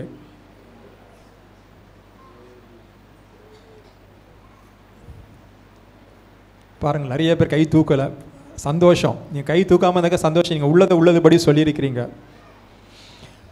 அதில் ஒன்றும் தப்பு கிடையாது. ஆண்டவர் சொல்ல உள்ளதுபடி சொல்லுன்ற மாதிரி தப்பு கிடையாது. ஆனால் தேவன் இன்றைக்கு இந்த சபையில் இத்தனை நாட்களாக வரீங்க, உபவாசம் ஜெபம் பண்ணுறீங்க, எவ்வளோ தியாகத்தை விட்டு வரீங்க. ஆனால் உங்களை என்ன செய்யுங்க? உங்களுக்குள்ள ஒரு நம்பிக்கை இருக்கணும். ஆண்டவரே, நான் ஒவ்வொரு நாளும் ஆயத்தம் என்றது ஒவ்வொரு நாள் நம்மளை என்ன செய்ய வேண்டும்? ஆயத்தப்படுத்தி கொண்டே இருக்க வேண்டும். இப்போ இந்த காலையில் இந்த சபைக்கு வரணும், என்ன பண்ணியிருக்கீங்க?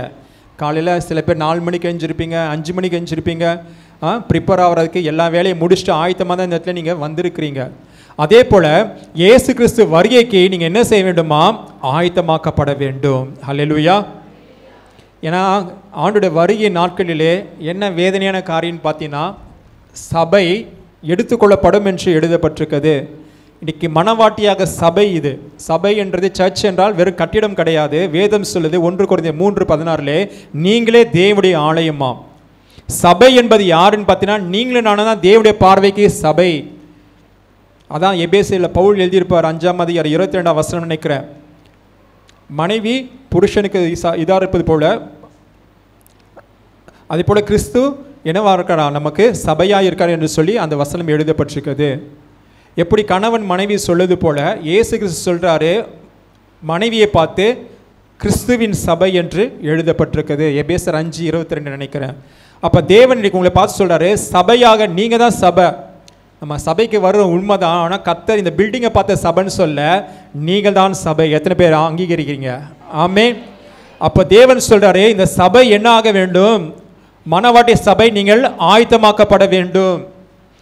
ஆண்டோட வருகை ஒருவேளை அடுத்த ஜென்ரேஷனில் நடந்தாலும் சரி, இந்த ஜென்ரேஷனில் நம்ம இந்த உலகத்தை விட்டு போவதற்கு நாம் என்ன செய்ய வேண்டும்? நாம் ஆயத்தமாக்கப்பட வேண்டும். இந்த பூமிக்குரிய காரியத்தையே மறுபடியும் சொல்கிறேன், இந்த உலகத்தின் காரியத்துக்குள்ளே நம்ம ஈடுபட்டு கொண்டே இருப்போமானால் வருகையிலே நாம் கைவிடப்பட்ட நிலைமையாக இருக்கும். வெறும் மனவாட்டி மாத்திரம்தான் என்ன செய்ய முடியுமா? ஆயத்தமாக்கப்பட்டவங்க மட்டும்தான் என்ன பண்ண முடியுமா? அந்த கல்யாண விருந்துக்கு நாம் போக முடியும் என்று எழுதப்பட்டிருக்கிறது. இந்த நாளில் நீங்கள் ஆயத்தப்படுங்க என்று தாழ்மையோடு அன்போடு நான் கேட்கிறேன் பிரியமானவர்களே. காரணம் உண்மைதான். எல்லாரும் பிரசங்கம் பண்ணும்போது உண்மைதான். கர்த்தருடைய வருகை இனி எந்த நேரத்திலும் எந்த நிமிஷத்திலும் இருக்கலாம். திருடன் வருகை போல் அவளோட வருகை இருக்கும் போட்டிருக்கு. திருடன் எப்போ வருவான்னு யாருக்காவது தெரியுமா? திருடன் எங்கே இருக்கிறான்னா தெரியுமா? கிடையாது. டிவியில் பார்ப்போம் திருடன், அதை பார்த்ததோடு சரி, நமக்கு தெரியாத திருடன் யாருன்னு சொல்லி. ஆனால் ஆண்டவர் நமக்கு ஒரு எக்ஸாம்பிளாக சொல்கிறாரு, திருடன் வந்து எப்படியா தெரியாமல் வருவான், எப்போ வருவானே நமக்கு தெரியாது. அப்போ ஆண்டவர் சொல்கிறாரு, என்னுடைய வருகையும் அப்படியா தான் இருக்கும். நீங்கள் எதிர்பாராத நேரத்தில் இயேசு வருவார், கண்ணிமைக்கும் நேரத்தில் இயேசு கிறிஸ்து வருவார். இன்றைக்கி நீங்களும் நானும் வாழ்கிற வாழ்க்கை காரியம் பார்த்தீங்கன்னா கிறிஸ்துவின் ரகசிய வருகைக்குள்ளே நாம் போய் கொண்டு இருக்கிறோம். ஸோ மணவாளனாகிய இயேசு கிறிஸ்து நம்மளை சந்திக்கும்படியாக, மணவாட்டியாக நம்மை சந்திக்கும்படியாக இந்த பூமிக்கு அவர் வரப்போகிறாரு. சபை எடுத்துக்கொள்ளப்பட போகிறது. ஸோ இந்த பூமிக்குரிய சபை நமக்கு நிரந்தரம் கிடையாது, நமக்கு நிரந்தரம் சீயோன். ஹல்லேலூயா. சீயோனில் ராஜாதி ராஜா இயேசு வாசம் செய்கிறார். அப்போ தேவன் நம்மளை தெரிந்து கொண்ட நோக்கமே நம்மளை அலங்கரிக்கப்பட்டு நம்ம ஆயத்தமாக்கப்பட்டு அந்த சீயோனிலே நம்மளை சேர்க்கும்படியாக தான் இயேசு இந்த பூமிக்கு வரப்போகிறார். ஹல்லேலூயா.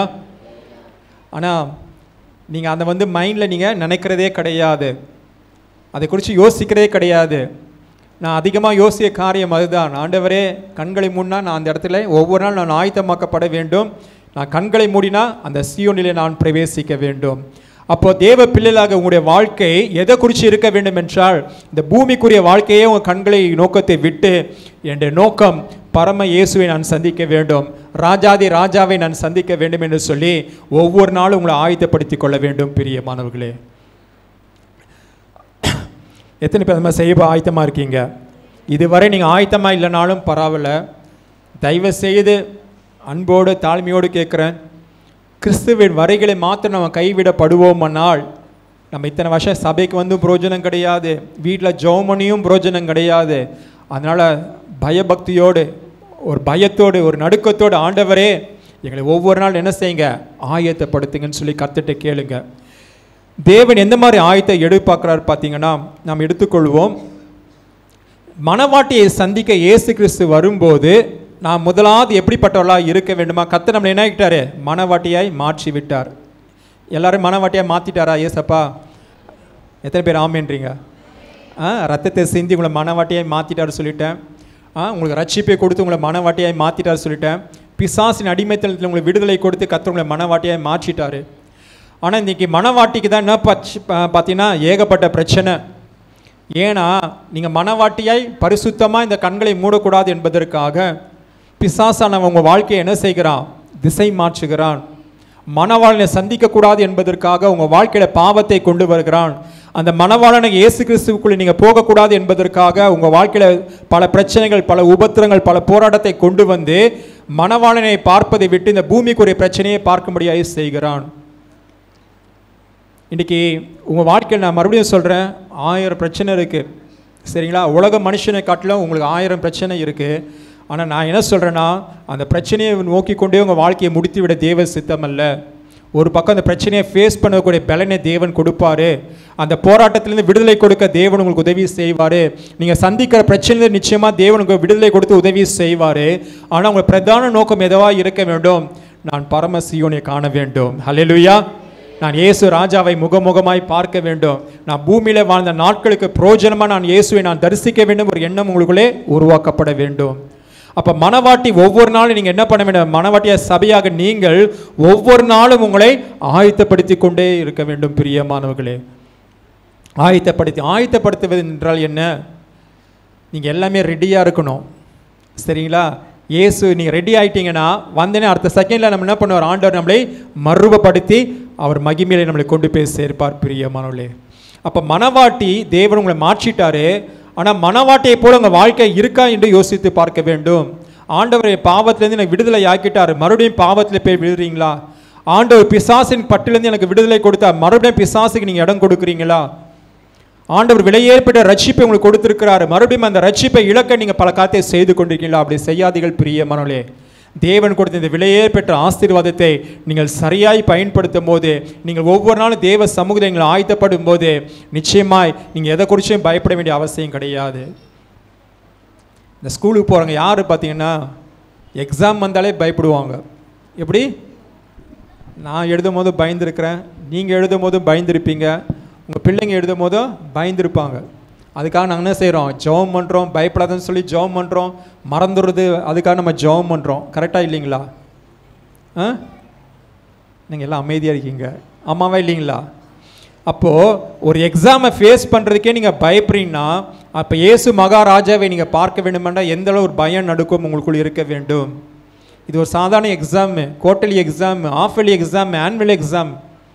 இப்போ பார்த்தீங்கன்னா 8th வரைக்கும் ஃபெயில் ஆனால் கூட பாஸ்ன்னு சொல்லிட்டாங்க கவர்மெண்ட்டில்.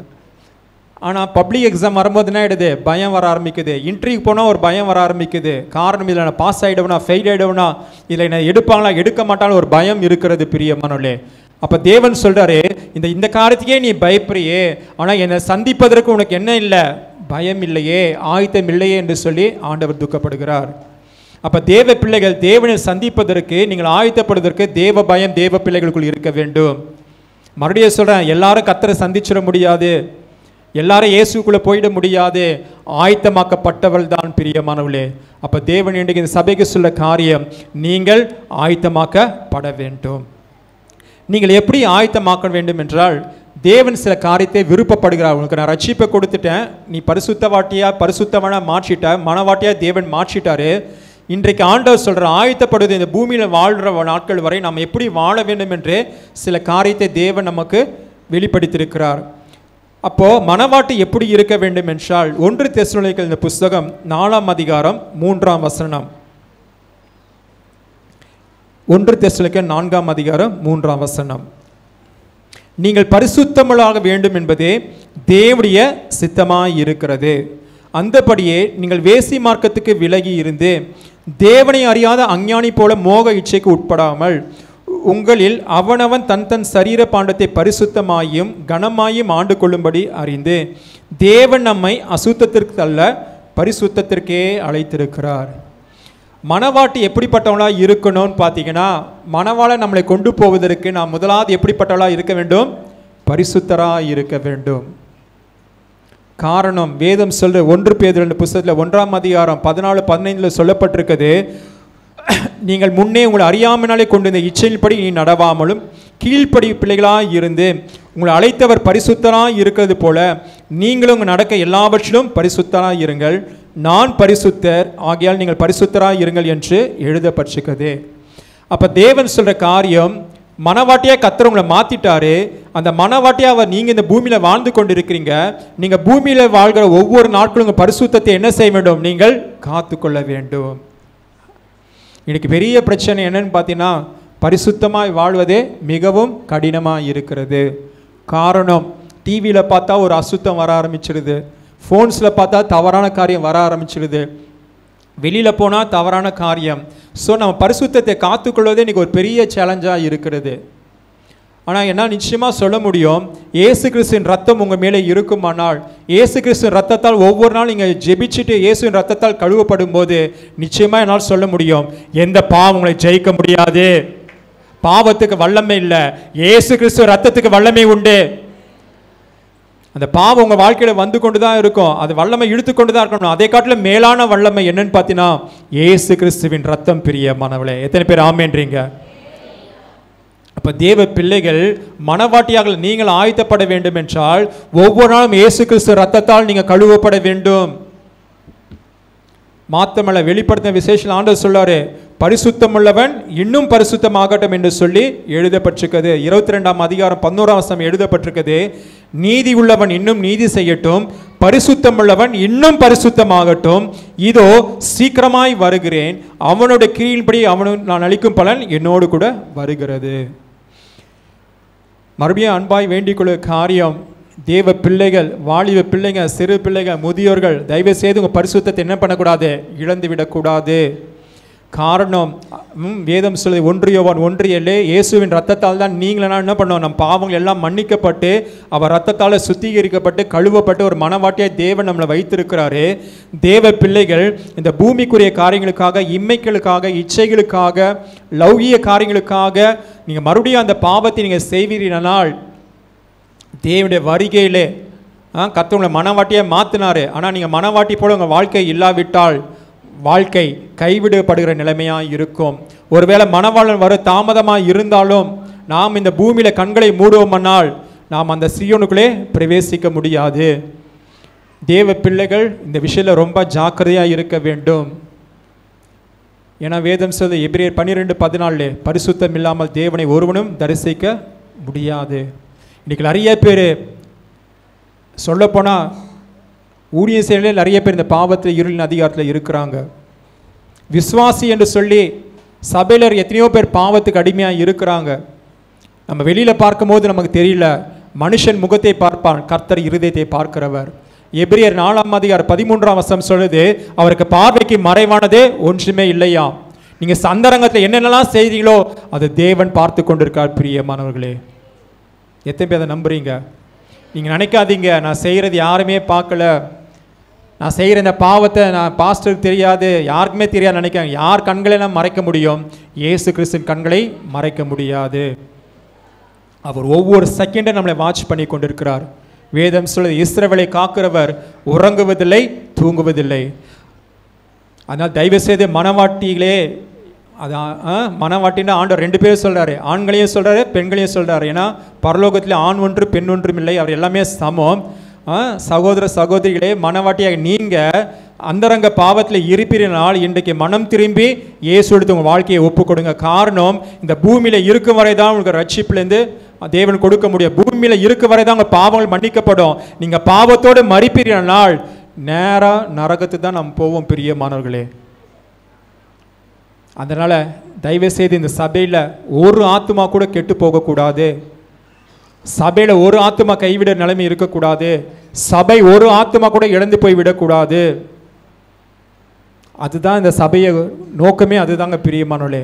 சபை என்பது ஏதோ வந்தோம் போன சபை அல்ல. சபை என்பது உங்களை மனவாட்டியாக தேவன் உங்களை உருவாக்கி கொண்டே இருக்கிறார். எத்தனை பேர் ஆமென்றீங்க? இன்னைக்கு இந்த பேச சத்தியத்தின் மூலமாக தேவன் உங்களை மனவாட்டியாக உருவாக்கி கொண்டே இருக்கிறார். அந்த மனவாளனை சந்திப்பதற்கு முதலாவது உங்களுக்கு என்ன வேண்டும்? பரிசுத்தம் வேண்டும். பிரியமானவர்களே, பரிசுத்தம் இல்லாமல் மனவாளன் கிட்ட போகவே முடியாது. சில திருமண காரியெல்லாம் பார்த்துருப்பீங்க. சில கல்யாணம் என்கேஜ்மெண்ட்டில் பாதிலே ஸ்டாப் ஆகிடும். என்னன்னு பார்த்தீங்கன்னா, என்கேஜ்மெண்ட் பண்ணிவிடுவாங்க, அதுக்கப்புறம் என்ன நடக்காது? திருமணம் நடக்காது. என்னன்னு பார்த்தீங்கன்னா, 2 இடத்துல ஏதாவது ஒரு பிரச்சனை நடந்திருக்கும். சில காரியத்தில் விவாகம் பண்ணினதுக்கப்புறம் இவங்க கேரக்டர் சரியில்லை, இவங்க வேறோட பையனோட போனதை பார்த்துருக்குறேன். அதே மாதிரி அந்த இடத்துல சொன்ன நாட்களும் உண்டு, இவங்க சரியில்லை, அதனால சொல்லி என்னென்று விவாகம் நடக்கிறது கிடையாது. அது என்ன ஆகிடுது? தடை செய்யப்படுகிறது.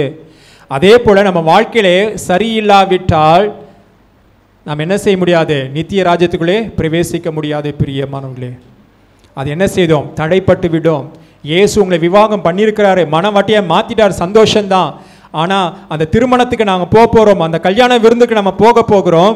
நம்ம ஆயத்தமாக இருந்தால் தான், நம்ம பரிசுத்தமாக இருந்தால் தான் அந்த திருமண விருந்துக்குள்ளே நம்ம போக முடியும். இல்லைனா நம்ம வாழ்க்கை என்ன ஆகிவிடும்? துண்டிக்கப்பட்டுவிடும். பிரியமானவர்களே, எத்தனையோ திருமணம் அது மாதிரி கேள்விப்பட்டிருக்கிறேன், தடைப்பட்டுருது. காரணம், அவன் கேரக்டர் சரியில்லை, காரணம் அந்த பொண்ணுடைய கேரக்டர் சரியில்லை. அப்படி நம்ம வாழ்க்கை அப்படியா இருக்கக்கூடாது. இயேசுவின் இரத்தத்தால் கழுவப்பட்ட நீங்கள் நானும் எப்படி இன்றைக்கி வஸ்திரம் சுத்தமாக இருப்பது போல நாம் இருதயம் சுத்தமாக இருக்க வேண்டும். எப்படி உங்கள் வஸ்திரம் வெள்ளையாக இருப்பது போல நம் இருதயம், நம் சிந்தனைகள், நம் எண்ணங்கள், நம்முடைய யோசனைகள், நம்முடைய பார்வைகள், நம்முடைய பேச்சுகள் எல்லாம் எப்படியா இருக்க வேண்டும்? பரிசுத்தமாக இருக்க வேண்டும். எத்தனை பேர் ஆமென்றீங்க?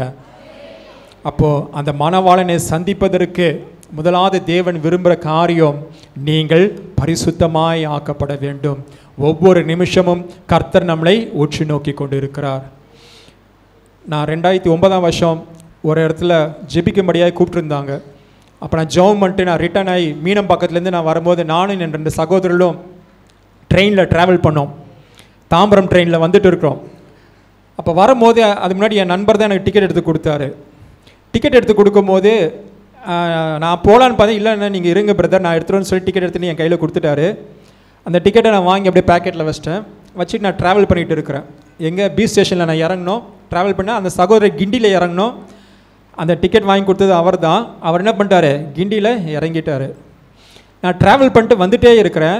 என் கூட இன்னும் ஒரு சகோதரர் தான் இருக்கிறாரு. அவரோட நான் பேசிக்கொண்டே இருக்கிறேன்.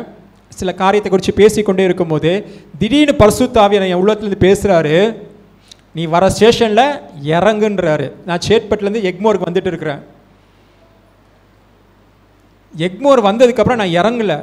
நான் என் உள்ளத்துலேருந்தே பேசுகிறேன், நான் ஏன் இறங்கணும், நான் தான் டிக்கெட் வச்சுருக்கிறேன்னு, நான் ஏன் இறங்கணும்னு சொல்லி எனக்குள்ளேருந்தே நான் வாய் திறந்து பேசலை, எனக்குள்ள அந்த உணர்வு பேசுகிறது, நான் ஏன் இறங்கணும்னு சொல்லி. திருப்பி ஆவியான உள்ளத்துலேருந்து பேசுகிறாரு, நீ வர ஸ்டேஷனில் இறங்குன்றாரு. எனக்கு ஒன்றுமே புரியல, எனக்கு நடுக்கம் வர ஆரம்பிச்சுன்னா அப்படிப்பட்ட அனுபவம் எனக்கு இல்லை. முதல் அனுபவம், ஃபஸ்ட் எக்ஸ்பீரியன்ஸு. என்ன செய்வதுன்னு தெரியல. நான் உடனே எழுந்துச்சு நின்னேன். ஆண்டவர் சொல்ல, உன் டிக்கெட் எடுத்து பாருன்றாரு. நீங்கள் நம்ப மாட்டீங்க, என் பர்ஸ்லேருந்து டிக்கெட் எடுத்து பார்க்குறேன். அந்த சகோதரர் கிண்டியில் இறங்கி வேண்டிய டிக்கெட்டை என் கையில் கொடுத்துட்டாரு. அவர் கிண்டியில் அதுக்கப்புறம் நான் 6-7 ஸ்டேஷன் நான் வித்தவுட் ட்ராவல் மாதிரி என் டிக்கெட் எடுத்து பார்த்தனே நான் நடுங்கி போனேன். என்ன சொல்ல வருகிறேன்னா, ஆண்டவர் எல்லாவற்றையும் பார்த்து கொண்டு இருக்கிறார். அவர் பார்வைக்கு மறைவானது ஒன்றுமே கிடையாது. உண்மையாக சொல்கிறேங்க, 3 நாள் நான் பிரம்ம பிடிச்ச மாதிரி இருந்தேன். எவ்வளோ பெரிய தெய்வம், அண்டை சராசரத்தை படைத்த ஆண்டவர், இந்த உலகத்தை 700 கோடி ஜனங்க இருக்கிறாங்க. ஆண்டவர் என்னையும் பார்த்து கொண்டிருக்கிறார், உங்களையும் அவர் பார்த்து கொண்டிருக்கிறார். தயவு செய்து அந்தரங்கத்தை பாவத்தில் நீங்கள் இருப்பீங்கனால் மனம் திரும்புங்க. மறுபடியும் சொல்கிறேன், இந்த பூமியில் இருக்கிறவருக்கு தான் ரட்சிப்பு. இந்த கண்களை மூடினால் நம்ம ரட்சிப்பு கிடையவே கிடையாது. இந்த உலகத்தை எப்படி வேணால் வாழ்ந்துடலாம், நம்ம இஷ்டப்படி வாழ்ந்துடலாம், யார் நம்மளை கேள்வி கேட்கப்பறம் வாழ்ந்துடலாம். மனவாளனை சந்திக்க உங்களால் முடியவே முடியாது. ஏன் இந்த சாட்சியை சொல்கிறேன்னா, அவர் கண்கள் பூமி எங்கும் உலாவி கொண்டிருக்குது, அவருடைய பார்வைக்கு மறைவானது ஒன்றுமே இல்லை. எனக்கு நெஞ்சு படப்படன்னு வந்தது. உடனே அந்த சென்ட்ரல் ஸ்டேஷனில் எப்பவுமே செக்கிங் நிற்பாங்க. ஆனால் கர்த்தருடைய கிருபையினாலே நான் ஓடி போய் டிக்கெட்டை எடுத்துகிட்டு அதுக்கப்புறம் தான் என் நண்பர்கிட்ட ஃபோன் பண்ணேன், என்ன தம்பி டிக்கெட்டை நீங்கள் மாற்றி கொடுத்துட்டீங்களேன்னு. அதுக்கப்புறம் தான் அவருக்கு தெரியும் டிக்கெட்டை மாற்றி கொடுத்தேன் என்று சொல்லி. என்ன சொல்கிறேன்னா, நம்ம செய்கிற ஒவ்வொரு காரியத்தையும் ஆவியானவர் பார்த்து கொண்டு இருக்கிறார். நீங்கள் செய்கிற ஒவ்வொரு காரியத்தையும் தேவன் பார்த்து கொண்டு இருக்கிறார். தேவனுக்கு பிரியமான காரியத்தை நீங்கள் செய்வீங்கன்னா இன்றைக்கு நீங்கள் மனம் திருமல் பிரியமானவர்களே. மறுபடியும் சொல்கிற, பூமியில் இருக்கிற வரைக்கும் தான் அந்த பாவ மன்னிப்பு என்ற நிச்சயம். ஆனால் நான் பாவத்தோடு பிசாசு இடம் கொடுத்து நான் மறிப்போமானால் நான் மனவாளன் கிட்ட போகவே முடியாது. அப்போ தேவன் சொல்கிறாரு, நாம் எதையும் நினைச்சா தேவனுடைய பார்வைக்கு நம்ம என்ன பண்ணக்கூடாது. ஒருவேளை தவறு செஞ்சிட்டீங்களா, கத்துட்டு செய்யுங்க. ஏசப்பா நான் தப்பு செஞ்சுட்டேன், மன்னிங்க, இது அந்தரங்க பாவத்தில் இருக்க எனக்கு விடுதலை கொடுங்க. நீங்கள் உபவாசம் இருங்க, ஜபம் பண்ணுங்க. கர்த்தர் நிச்சயமாக உங்களை ஆசீர்வதிப்பார், உங்களை விடுவிப்பார் பிரியமானவர்களே. ஆமென். ஸோ அப்போ ஆண்டவர் மனவாட்டியாக உங்களே தேவன் விரும்புகிற காரியம் இன்னும் ஒரு 10 நிமிஷத்தில் நான் முடிச்சிடுறேன். மனவாட்டியாக காரியம் தேவன் உங்களை ஒவ்வொரு நாளும் என்ன பண்ணுறாரு, இந்த பூமியிலே தன் ரத்தத்தால் உங்களை ஒவ்வொரு நாளும் என்ன பண்ணுறாரு, இயேசுவே என்று அவர் சமூகத்தில் நீங்கள் போகும்போது ஒவ்வொரு நாளும் அவர் ரத்தம் நம்மளை என்ன செய்யும். ஏன்னா அந்த பூமியில் நம்ம இப்போ இன்னைக்கு வெள்ளை ஷர்ட் நான் போட்டிருக்கேன், நான் ஒரு 2 மணி நேரம் வெளியில் சுத்தனே சட்டை நேரம் அழுக்காய் விடும். அதுபோல் ஆவிக்குரிய வாழ்க்கையும் அப்படி தான். நம்ம பூமியில் போகிறோம், வாழ்கிறோம், நம்ம கண்கள் தீட்டுப்படுது, இருதயம் தீட்டப்படுது, மாம்சம் தீட்டுப்படுது, உண்மைதான். ஆனாலும் அன்று இரவு என்ன செய்யுங்க, இயேசுடைய சமூகத்தில் போய், ஏசப்பா இந்த தீட்டெல்லாம் என் வாழ்க்கையை அகற்றி போடுங்க, என் மனதில் இருக்க பாவத்தின் எண்ணங்களை அகற்றி போடுங்க, என் இருதயத்தின் அசுத்தத்தை அகற்றி போடுங்கன்னு சொல்லி நீங்கள் தேவ சமூகத்தில் கேட்கும்போது வேதம் சொல்லுது, பாவத்தை மூடி மறைக்க வாழ்வடைய மாட்டான், அதை அறிக்கை செய்து விட்டு விடுகிறவனோ இரக்கம் பெறுவான். ஹல்லேலூயா. நம்ம யாருமே 100க்கு 100 பரிசுத்தவான்கள் கிடையாது. ஏன்னா இந்த பூமியிலே பொல்லாங்குக்குள் இருக்கிறது, அந்தகார இருள் இருக்கிறது, பாவத்தின் வல்லமையும் செயல்பட்டு கொண்டு தான் இருக்கிறது. ஆனாலும் தேவனை நோக்கி நீங்கள் ஜெபிக்கும் போது இவை எல்லாவற்றிலும் இந்த தேவன் உங்களை பாதுகாத்து ரட்சித்து உங்களை நடத்துவார். ஹல்லேலூயா. அதனால் நீங்கள் எதை குறித்து நீங்கள் பயப்படாதீங்க. ஒவ்வொரு நாளும் தேவ சமூகத்திலே அவர் விலையேற பெற்ற ரத்தத்தால் என்ன பண்ணுங்க, கழுவி உங்களை ஒவ்வொரு நாளும் உங்கள் இருதயங்கள், சிந்தனைகள், எண்ணங்கள், பார்வைகள், ஆண்டவரே எல்லாவற்றையும் என்னை பரிசுத்தப்படுத்துங்க. நீங்கள் கேட்கும் போது தேவன் உங்களை மனவாட்டியாய் உருவாக்கி கொண்டே இருப்பார். ஆமென். வேண்டாத காரியத்தை பார்க்காதீங்க. பாவம் கயிறை போல நம்ம இழுக்குமா, பாவம் நம்மளை என்ன பண்ணுமா, அடிமைத்தனத்துக்குள்ளே கொண்டு போகும் பிரியமானோடே. தயவு செய்து தேவ பிள்ளைகள், ரட்சிக்கப்பட்டேன் என்று சொல்லப்பட்ட பிள்ளைகள், மனவாட்டி சபை என்று சொல்ல தேவ பிள்ளைகள், பாவத்தை கிட்ட போய் விளையாடாதீங்க. ஒரு நிமிஷத்தில் நம்ம என்ன பண்ணோம், பிசாசு கட்சிக்கிற சிங்கம் போல எவனை விழுங்கலாம் என்று வகை தேடி கொண்டு திரிகிறான்னு சொல்லி 1 பேதுரு 5:8 எழுதப்பட்டிருக்குது. இந்த கடைசி நாட்களில் வாழ்கிற நீங்கள் நானும் இப்போ தான் நம்ம ரொம்ப முக்கியமாக இருக்கணும், இப்போ தான் நாம் மிகுந்த ஜாக்கிரதை உள்ளவளாக இருக்க வேண்டும். காரணம், மனவாட்டியாய் நான் கரைப்படாதபடிக்கு என் மனவாளை நான் சந்திக்கப்பட வேண்டும். மனவாட்டி கரைப்படுவானால் மனவாளனை சந்திக்க முடியாது, மனவாளன் ஏற்றுக்கொள்ளவும் மாட்டான். பூமியில் ஒரு பொண்ணு விவாகம் பண்ண அந்த பொண்ணு தப்பான வழியில் இருக்குன்னு சொல்ல யாராவது திருமணம் பண்ணுவார்களா? பண்ண மாட்டார்கள். அவ என்னதான் இது பண்ணாலும் திருமணம் செய்ய மாட்டார்கள். பூமிக்குரியவர்கள் திருமணம் செய்கிறவங்க, கணவர் இப்படியா இருக்கிறான், இந்த பாவத்தில் இருக்கிறான் அப்படின்னு சொல்கிற எந்த மகளும் கல்யாணம் பண்ண மாட்டாங்க. அதே போல் மணமகள் இப்படிப்பட்ட வாழ்க்கையில் அவன் வாழ்ந்தா, இவ துன்மார்க்கமாக வாழ்ந்தா, பாவத்தில் வாழ்ந்தா எந்த மணமனும் திருமணம் செய்ய மாட்டார்கள். அப்போ மனுஷன் நம்மளையே எப்படி நினைப்போம்னால் பாவியாக மனுஷனே நம்ம இப்படி நினைப்போம்னால் பரிசுத்தமுள்ள தேவன் எப்படிப்பட்டவரை யோசித்து பாருங்கள். தேவ பிள்ளையே, தயவு செய்து சொல்கிறேன், பாவத்திட்ட விளையாடாதீங்க. பிசாசு மறுபடியும் சொல்கிற கண்களின் நிச்சயை கொண்டு வருவான். எதெல்லாம் பாவனா 1 யோவான் 2:15-14 எழுதப்பட்டது. கண்களின் நிச்சயம், மாம்சத்தின் நிச்சயம், ஜீவனத்தின் பெருமை, இவை எல்லாம் உலகத்தினால் உண்டானவைகள், பிசாசினால் உண்டாக்கப்பட்டது. தேவ பிள்ளைகள் தன் ஆத்மா கரைப்படாதபடிக்கு தன்னை காத்துக்கொள்ள வேண்டும். மனுஷன் உலகம் முழுவதும் ஆதாயப்படுத்திக் கொண்டால் தன் ஜீவனை நஷ்டப்படுத்தினால் லாபம் என்ன? இன்னைக்கு உங்கள் வாழ்க்கை ஓரளவு ஆத்மா கரைப்பட்டிருக்குமானால் தயவுசெய்து சொல்கிறேன், இந்த நல்ல நேரத்தை நீங்கள் பயன்படுத்திக் கொள்ளுங்க. இயேசு கிறிஸ்துவின் ரத்தம் உங்கள் ஆத்மாவை அவர் கழுவி உங்களை பரிசுத்தராய் மாற்றுவார். கரம் தட்டி கர்த்தரை மகிமைப்படுத்துவோமா? ஹல்லேலூயா. நிச்சயமா தேவன் செய்வார். பிரியமானவர்களே, நான் நிறைய காரியத்தை கொண்டு வந்து, ஆனால் எனக்கு நேரம் இல்லை. இன்னொரு 5 நிமிஷம் நான் முடிக்க போகிறேன். தேவன் சொல்கிற காரியம், மணவாட்டி சபையை இன்னும் நிறைய 4-5 பாயிண்ட்ஸ் இருக்குது. ஆனால் இந்த ஒரு பாயிண்ட்ஸோடு நான் முடிக்க விரும்புகிறேன். மணவாளனை சந்திப்பதற்கு மணவாட்டி தன்னை ஆயத்தப்படுத்தினால், மணவாட்டியாக நீங்கள் ஆயத்தப்பட வேண்டும் என்றால் முதலாவது அடி உங்களுடைய வாழ்க்கையிலே பரிசுத்தம் இருந்து உங்களை அலங்கரித்து கொள்ள வேண்டும். அல்லேலூயா. உங்களை எப்படிலாம் நீங்கள் அலங்கரிக்கணும்னு பார்த்தீங்கன்னா, மறுபடியும் சொல்கிறேன், மனுஷன் நம்ம அழகு பார்ப்பான், நம்ம நகையை பார்ப்பான், நம்ம ஆஸ்தியை பார்ப்பான், நம்ம அந்தஸ்தை பார்ப்பான். ஆனால் நம் இயேசு கிறிஸ்து அப்படி கிடையாது. நம் இருதயம் பரிசுத்தமாக இருக்கிறதா, நம் எண்ணங்கள் பரிசுத்தமாக இருக்கிறதா, நம் சிந்தனைகள் பரிசுத்தமாக இருக்கிறதா, நம் வாழ்க்கை பரிசுத்தமாக இருக்கிறதா, அதை தான் தேவ பிள்ளை தேவன் பார்ப்பார். உலகம் பார்க்குற பிரகாரம் கர்த்தர் பார்க்க மாட்டார். நமக்கு என்ன ஆஸ்தி இருக்குது, அந்தஸ்து இருக்குது, உலக மனுஷர் பார்ப்பார்கள். தேவன் நம்மகிட்ட எதிர்பார்க்க ஒரே காரியம், மணவாளனை சந்திக்க வேண்டுமானால் மணவாட்டியாக நீங்கள் ஆயத்தமாக்கப்பட வேண்டும்.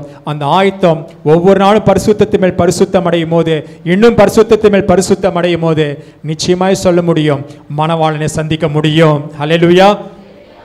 அதனால தேவ பிள்ளைகள், தேவன் கொடுத்த அந்த விலையேற பெற்ற ரட்சிப்பு என்ற வஸ்திரத்தை என்ன பண்ணாதீங்க, கரைப்படுத்தாதிருங்க. அந்த ரட்சிப்பு என்ற வஸ்திரத்தை என்ன பண்ணாதீங்க, கரைப்படுத்தாதீருங்க. அந்த ரட்சிப்பு சாதாரணமாக நீங்கள் பெற்றுக்கொள்ளலை. இயேசு நமக்காக அடிக்கப்பட்டு நொறுக்கப்பட்டு நமக்காக எவ்வளோ பாடுகளை உட்பட்டு அவளுக்கு நம்ம அந்த ரட்சிப்பை தேவன் கொடுத்துருக்கிறாரு. இதை காட்டில் மேலான பலி கிடையாது. இன்றைக்கி நீங்களும் நான் இந்த இடத்துல இருக்கிறோன்னா, ஆண்டவர் 2000 வருஷம் முன்பாக நமக்காக பாடுபட்டு அடிக்கப்பட்டு ரத்தம் சிந்தனால்தான் இன்றைக்கி நீங்களும் நானும் இந்த இடத்துல நம்ம ரட்சிக்கப்பட்டு உட்கார்ந்துருக்கிறோம். அந்த ரட்சிப்பை நீங்களும் நானும் இழந்து விடக்கூடாது. இந்த இம்மைக்காக, மண்ணுக்காக, உலக இச்சைகளுக்காக, உலக ஆசைகளுக்காக, உலகத்தின் காரியங்களுக்காக, மண்ணுக்காக மாணிக்கத்தை வித்து விடக்கூடாது. ஹல்லேலூயா. உங்கள் வாழ்க்கையில் 1000 பிரச்சனை இருக்கும், போராட்டம் இருக்கும், நெருக்கடி இருக்கும், இழப்புகள் இருக்கும். அதன் மத்தியிலும் மணவாட்டி ஒவ்வொரு நாளும் நீங்கள் ஆயத்தமாக்கி அந்த ராஜாவை சந்திப்பதற்கு ஒவ்வொரு நாளும் உங்களை ஆயத்தப்படுத்திக் கொள்ள பிரியமானவர்களே. அப்போ மணவாளனை சந்திக்க போறேன்னா ஒரு மணவாட்டி என்ன செய்வாங்க? நிறைய பேர் இங்கே கல்யாணம் இருக்கிறீங்க, மணவாட்டியை சாதாரணமாக வந்து அப்படி உட்காந்துட மாட்டாங்க, இஷ்டத்துக்கு ட்ரெஸ் போட்டு வந்து உட்கார மாட்டாங்க. அதுக்கு கல்யாணத்துக்குன்னு ஒரு வஸ்திரம் இருக்கிறது. அது எல்லாம் ஒழுங்காக இருக்கும், எல்லாம் கிரமமாக இருக்கும், எல்லாம் பர்ஃபெக்டாக இருக்கும். பிரியமானவர்களே, அப்போது உங்கள் வாழ்க்கை எப்படிப்பட்டதாக இருக்கும்? மணவாளனை சந்திப்பதற்கு மணவாட்டி நீங்கள் இஷ்டப்படி போய் அங்கே போய் நிற்க முடியாது. எல்லாரும் பார்ப்பாங்க. நீங்கள் இஷ்டத்துக்கு போய் அந்த இடத்துல போய் உட்கார முடியாது. மணவாளனை பார்க்க வேண்டும் என்றால் நாம் எல்லாவற்றையும் ஒழுங்கும் கிரயமாய் பரிசுத்தமாய் பிழை இல்லாமல் வஸ்திரம் பரிசுத்தமாக இருக்கும் போது தான் மணவாளன்கிட்ட நாம் போக முடியும். பிரியமானவர்களே, அப்போ தேவன் இன்றைக்கு இந்த கடைசின்னு சொல்ல காரியம், தன் மனைவி என்ன பண்ணலாம், ஆயத்தமாக்கப்பட்டால் என்று சொல்லி எழுதப்பட்டிருக்குது. இன்றைக்கி நீங்கள் ஆயத்தமாகுங்க. கிறிஸ்துவின் வருகை எப்போ வேணாலும் இருக்கலாம். அவர் வருகை தாமதமாக இருந்தாலும் உங்களை நீங்கள் ஆயத்தப்படுத்தி கொள்ளுங்க. இந்த பூமியில் இந்த நாட்களிலே ஒவ்வொரு நாளும் உங்கள் பரிசுத்தத்தை நீங்கள் காத்துக்கொள்ளும் போது தான் தேவனுடைய ராஜ்யத்துக்குள் நாம் போக முடியும், மணவாளனாகிய இயேசுவை சந்திக்க முடியும். ஆமென். கர்த்தருக்கு மகிமை உண்டாவதாக. இந்த நேரத்தை கொடுத்த அருமை ஐயாக்காக உள்ளத்தினால் உண்மை ஸ்தோத்தரிக்கிறேன். நிச்சயமாய் நான் விசுவாசிக்கிறேன், நீங்கள் ஒவ்வொரு நாளும் இந்த நாள் முதல் பயத்தோடு நடுக்கத்தோடு தேவனுடைய பார்வையிலே தேவனுக்கு விலையேற பெற்ற மணவாட்டிகளாக இருப்பார் என்று நான் விசுவாசிக்கிறேன். நீங்கள் மணவாட்டியாக மாற்றப்பட்டுட்டீங்க. அந்த மணவாட்டியை காத்துக்கொள்வதற்கு முதலாவது தேவை உங்களுக்கு பரிசுத்த அலங்காரம் உங்களுக்கு தேவை. வேதமே சொல்லுகிறது, பரிசுத்த அலங்காரத்துடனே கர்த்தரை தொழுது கொள்ளுங்கள் என்று சொல்லி. அதனால் நமக்கு ட்ரெஸ்ஸு முக்கியம்தான். அந்த ட்ரெஸ்ஸை வச்சு நம்ம மோட்சத்துக்குள்ளே போக முடியாது. வெள்ளை உடை முக்கியம்தான். அந்த வெள்ளை உடை வச்சு மோட்சத்துக்கு போக முடியாது. ஆண்டவர் உள்ளான மனுஷனை பார்க்கிறவராக இருக்கிறாரு. நம் இருதயம் சுத்தமாக இருக்கா என்று கர்த்தர் பார்க்கிறவராக இருக்கிறாரு. நம் எண்ணங்கள் பரிசுத்தம் உள்ளதாக இருக்கு என்று கர்த்தர் பார்க்கிறவராக இருக்கிறார். இந்த பகுதி எல்லாவற்றும் உங்கள் பரிசுத்தத்தை காத்துக்கொள்ளுங்க. பிசாசு நம்ம பாவத்தை இழுத்து கொண்டு தான் இருப்பான். நீங்கள் தான் அதை ஜெயிக்க வேண்டும். ஆமென். கர்த்தருக்கு மகிமை உண்டாவதாக. நான் என்ன பார்த்தேன், என் சாட்சியை மாத்திரம் ஒரு 5 நிமிஷம் சொல்லி நான் பிறகு நான் முடிக்க விரும்புகிறேன். நான் கிறிஸ்துவை அறியாத குடும்பத்தில் பிறந்து வளர்ந்தவன். எனக்கும் இயேசு கிறிஸ்துக்கும் அதான் இயேசு கிறிஸ்து எனக்கு சம்பந்தம். ஏன்னா அவர் எப்பயோ எனக்கு தெரிஞ்சிருக்கா. தாயின் கருவை தோன்றும் முன்பாக, உலகம் தோன்றும் முன்பாக இயேசு என்னை தெரிந்திருக்கிறாரா. ஆனால் இயேசு யார் எனக்கு தெரியாது. நான் ஒரு இந்து மார்க்கத்தில் பிறந்து வளர்ந்தவன். என் குடும்பம் பாரம்பரியமாய் வருஷம் போகாத கோயிலுக்கு கிடையாது. அப்படிப்பட்ட வாழ்க்கையை வாழ்ந்த நான் வாலிப வயதிலே சில பாவங்களுக்கு நான் அடிமையாக இருந்து, அந்தரங்க பாவத்துக்கு அடிமையாக இருந்து என் வாழ்க்கை பாவத்திலே நான் கழித்திருந்தேன். என் வீட்டுக்கு நான் நல்ல பையன் வெளி தோற்றத்துக்கு, ஆனால் பல அந்தரங்க பாவத்தை என் வாழ்க்கை இப்படியாய் காணப்பட்டிருந்தது. 1998 என் நண்பர் ஒரு இயேசுவை அறிமுகப்படுத்தினார். என் கூட சர்ச்சுக்கு வா, ப்ரேயருக்கு வா என்று சொல்லுவார். நானும் என் நண்பராச்சே என்று சொல்லி நான் சபைக்கு போனது உண்டு. சபைக்கு போகும்போது எனக்கு ரொம்ப சந்தோஷமாக காரணம், அந்த இடத்துல தேவனுடைய பிரசன்னம், தேவனுடைய மகிமையை நான் நல்லா உணர்வேன், சந்தோஷமாக இருக்கும். ஆனால் திருப்பி நான் உலகத்துக்குள்ளே வந்த பிறகு காலேஜில் படிக்கும்போது தவறான நண்பரோடு சேர்ந்து திருப்பி அந்த பாவத்தில் நான் விழுந்தேன். என் வாழ்க்கை பார்த்தீங்கன்னா அதுக்கப்புறம் இயேசு தெய்வம் என்று தெரிகிறது, ஆனால் இயேசு கிறிஸ்துவிட என்னால் முழுமையாய் போக முடியவில்லை. என் வாழ்க்கை பாவத்தில் விழுந்து விழுந்து விழுந்து கடவுள்கிட்ட போக முடியாத சூழ்நிலை இருந்தது. இப்படியாய் நான் 8 வருஷத்தில் நான் வேதனைப்பட்டு கொண்டிருந்தேன். அநேக ஆண்டுகளில் இயேசு தெய்வம் தெரிகிறது, நான் செய்கிறது பாவம் என்று தெரிகிறது, ஆனால் கடவுள்கிட்ட என்னால் போக முடியவில்லை. இப்படிப்பட்ட நாட்களிலே பாவத்தை என்னால் விட முடியாததுனால நான் ஒரு முறை சொன்னேன், ஆண்டவரே இந்த பாவம் செய்யாமல் என்னால் இருக்க முடியாதே, நான் பாவத்திலே செத்து நான் நரகத்துக்கு போயிடுறேன். ஏன்னா பாவம் அப்படியே என் வாழ்க்கையை கட்டி வைத்திருந்தது. இயேசுவை காட்டில் பாவம் என்னை அந்த அளவுக்கு என்னை அதிகமாக கட்டி வைத்திருந்தது. அவருடைய பிரசனத்தை உணர நினைக்கிறேன், ஆனால் பாவம் அந்த அளவு என் மனதையும் என் மாம்சத்தையும் கட்டி வைத்திருந்தது. நான் சொன்ன வார்த்தை, ஆண்டவரே நான் பாவத்தை என்ன செஞ்சிடறேன், மறிச்சிடறேன், என்னை விட்டுருங்க. அப்படி சொன்ன நாட்கள் உண்டு. அப்போதுதான் ஒரு முறை 2004 வருஷம் ஒவ்வொரு மாதம் அபிஷேக கூடிய நடக்கும். ஒரு ஊழியக்கார் நடத்தி கொண்டிருந்தார். எங்கன்னு பார்த்தா MGM கிட்ட, மகாபலிபுரத்துக்கு முன்னாடி. அப்போ என் நண்பர் ஜீசஸ் கால்ஸில் அவர் வேலை செஞ்சுட்டு இருந்தார். அப்போ அவர் என்னை கூப்பிட்டாரு, நீங்கள் வாங்க பிரதர்னு சொல்லி என்னை கூட்டிகிட்டு போனார். அந்த நாட்களை உண்மையாக சொல்கிறேன், என் வாழ்க்கையில் சந்தோஷம் கிடையாது, சமாதானம் கிடையாது, நிம்மதி கிடையாது. ஏண்டா வாழ்கிறோம் என்ற வாழ்க்கை என் வாலிப நாட்களில், எதுக்கடா இருக்கிறோம் என்ற வாழ்க்கை. அப்படிப்பட்ட நாட்களை வாழும் போது தான் அந்த நண்பர் என்னை கூப்பிட்டு போகும்போது தான் 2004 வருஷம் ஜூலை மாதம் நினைக்கிறேன், அந்த இடத்துக்கு நான் போகும்போது ஒரு பெரிய ஹாலு. உள்ளே போகும்போது எனக்கு ஒரே குளிர். காரணம் ஃபுல்லாக ஏசி. ஒரு 10 பேர் தான் இருக்காங்க. எல்லா அந்நிய பாஷை ஜெபம் பண்ணிகிட்டு இருக்காங்க. நான் என்ன பண்ணேன், நேராக போய் பின்னாடி போய் என்ன பண்ண ஆரம்பித்தேன், முழங்கால் படிக்க ஆரம்பித்தேன். ஏன்னா நான் ஆரம்பத்தில் காலத்தில் எங்கே போனாலும் சரி, நான் பாவத்தில் இருந்தாலும் சரி, நான் போனாலே எனக்கு ஒரு பழக்கம் உண்டு. அப்போ என்ன பார்த்தீங்கன்னா நேராக போய் என்ன பண்ணுவேன், முழங்கால் படிடுவேன். அது போல் நீ நம்ப மாட்டீங்க, அந்த ரூமில் ஒரு 10 பேர் தான் இருந்தாங்க. ஒரு 100 பேர் உட்கார ரூமில் ஒரு 10 பேர் தான். என்ன நாங்கள் சீக்கிரம் போயிட்டோம். அந்த ரூமில் போய் நான் முழங்கால் படிட்டேன். நீங்கள் நம்ப மாட்டீங்க, ஒரு பலத்த வல்லமை என் மேல் இறங்கினது, தேவனுடைய அக்கினி என் மேலே இறங்கினது. அந்த அறையில் ஒரு 25 நிமிஷம் என்ன நடந்து தெரியாது. ஒரு 25 நிமிஷம் ஒரு சுழல் காற்றை போல என் வாழ்க்கையை காணும். அந்த அறையில் இங்கே அங்கு சவுத்தில் அடிக்கப்பட்டு தரையில் உருள்றேன் 25 நிமிஷம். அந்த அறையில் என்ன நடக்கிறது எனக்கு தெரியவில்லை. ஆண்டவர் என் கண்களை திறந்து போகும்போது என் உடம்பு இப்படி தான் சுற்றி கொண்டு இருக்கிறது. என் கண்ணை திறந்து பார்க்க முடியல. ஒரு ஹெலிகாப்டர் ஃபேன் சுற்றினா எப்படி இருக்கும், அந்த போல் என் கண்களை திறக்க அப்படிப்பட்ட அக்கினியை தேவன் கொடுத்து 25 நிமிஷம். காரணம் அவ்வளோ அசுத்தாவிகள் அலக்களிக்கிற ஆவி என் வாழ்க்கையில் இருந்தது.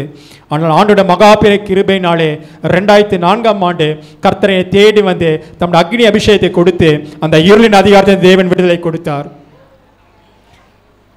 ஆண்டவர் விடுதலை கொடுத்ததுக்கு அப்புறம், அவர் வல்லமையை பெற்றதுக்கு அப்புறம் யோசித்தேன், எவ்வளோ பெரிய தெய்வம் என்னை தேடி வந்து எனக்கு விலையேறி பெற்ற ரட்சிப்பை தேவன் கொடுத்திருக்கிறார், விடுதலை கர்த்தர் கொடுத்திருக்கார் சொல்லி சந்தோஷப்பட்டேன்.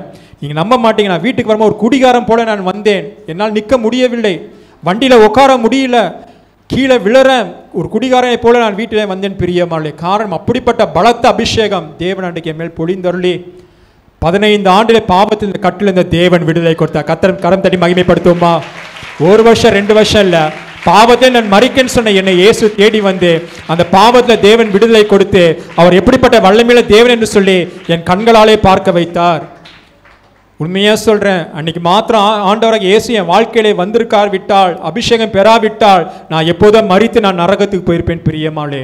ஆண்டுடைய மகாபெரிய கிருபையினாலே இரக்கத்தினாலே அந்த நாளில் தேவனை ரட்சித்து பிறகு பிசாசின் போராட்டம் 10 மடங்கு இருந்த எனக்கு வாழ்க்கையிலே 50 மடங்கு போராட்டம் வர ஆரம்பித்தது. பிசாசு நான் ரட்சிக்கப்பட்டு நல்லா ஜெபம் பண்ண ஆரம்பிக்கும், பிசாசு வந்து பேசும், நீ எவ்வளோ பாவம் செஞ்சப்பாரு, அதெல்லாம் யோசிப்பாருன்னு சொல்லும் போது அதை நான் யோசிப்பேன். திருப்பி எனக்கு திருப்பி அந்த அழுகலைக்கிற ஆவி என் வாழ்க்கையில போராட்டம், அந்த அபிஷேகத்தை பெற்றுக்கொண்டு 2 மாதம் கழிச்சு பல போராட்டம் வந்தது. அப்போ தான் ஆண்டவர் எனக்கு கற்றுக் கொடுத்தாரு, உன் பாவத்தை நான் மன்னிச்சிட்டேன், உனக்கு நான் விடுதலை கொடுத்துட்டேன், நீ செய்ய வேண்டிய காரியம் தானியேல் ஒவ்வொரு நாளும் 3 வேளை ஜெபம் பண்ணல, அது போல் நீ ஜெபம் பண்ணுன்னு சொன்னார். ஒவ்வொரு நாளும் கர்த்தருடைய ஆவி எனக்கு ஆலோசனை கொடுத்து ஒவ்வொரு நாளும் அறிக்கை செய்து நான் ஜெபம் பண்ணி கொண்டே இருந்தேன். அதுக்கப்புறம் நான் ஞானஸ்தானம் எடுத்தேன். ஆண்டவரை முற்றிலும் எல்லாவற்றையும் அழித்து போட்டார். என் மைண்டில் இந்த 15 நிமிஷம் பாவத்தை எடுத்து போட்டார், அந்த சிந்தனையை எடுத்து போட்டார், அந்த எண்ணங்களை எடுத்து போட்டார், அந்த பாவத்தின் வல்லமை எல்லாவற்றையும் தேவன் அகற்றி போட்டு, அதுக்கப்புறம் உண்மையாக சொல்கிறேன், என் வாழ்க்கையில் பெரிய சந்தோஷம் என்னென்னு பார்த்தீங்கன்னா 2005ஆம் ஆண்டு சுனாமிக்கு அப்புறம் தேவன் கொடுத்த விலையேறப்பட்ட ரட்சிப்பு மாத்திரமல்ல, அவருக்குள்ள முழுங்கி ஞானஸ்தானம் எடுத்து பாருங்க, அன்றைக்கு இந்த ஒரு பரிபூர்ண விடுதலை கர்த்தர் கொடுத்தார். ஏன் இதை சொல்கிறேன்னா, வேதம் சொல்லுது, குமாரன் உங்களை விடுதலையாக்கினால் நீங்கள் மெய்யாகவே விடுதலை ஆவீர்கள். அப்படிப்பட்ட இருந்த எண்ணெய், பாவத்திலும் சேற்றிலும் கிடந்த எண்ணெய் ஆண்டவர் என்னை தேடி வந்து ரட்சித்து அபிஷேகம் கொடுத்து அவருடைய பிள்ளையாய் கர்த்தர் மாற்றி நல்ல ஒரு அருமையான ஊழியத்தை கர்த்தர் ஒரு பார்ட் டைம் நேரமாய் செய்ய ஆண்டவர் உதவி செய்தார்.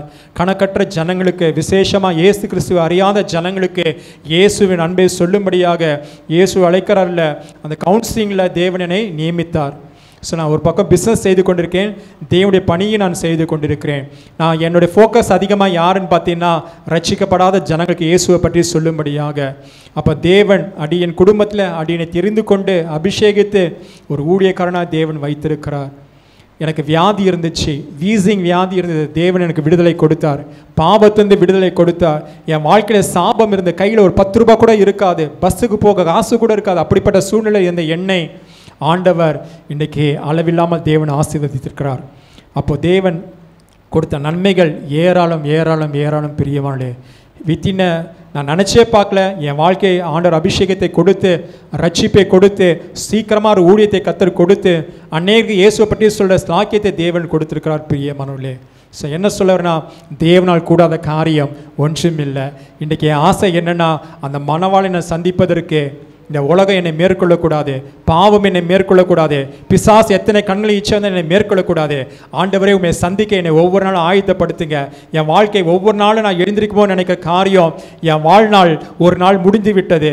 ஒருவேளை என் நாட்கள் இவ்வளோதான் பார்த்தீங்கன்னா, அன்றைக்கு நான் எழுந்திருக்குமோ நினைக்கிற முதல் காரியம், எனக்கு கொடுக்கப்பட்ட நாள் ஒரு நாள் முடிஞ்சிடுச்சு, என் மனவளை சந்திக்க ஒரு நாள் முன்னாடி போகிறேன் நான்.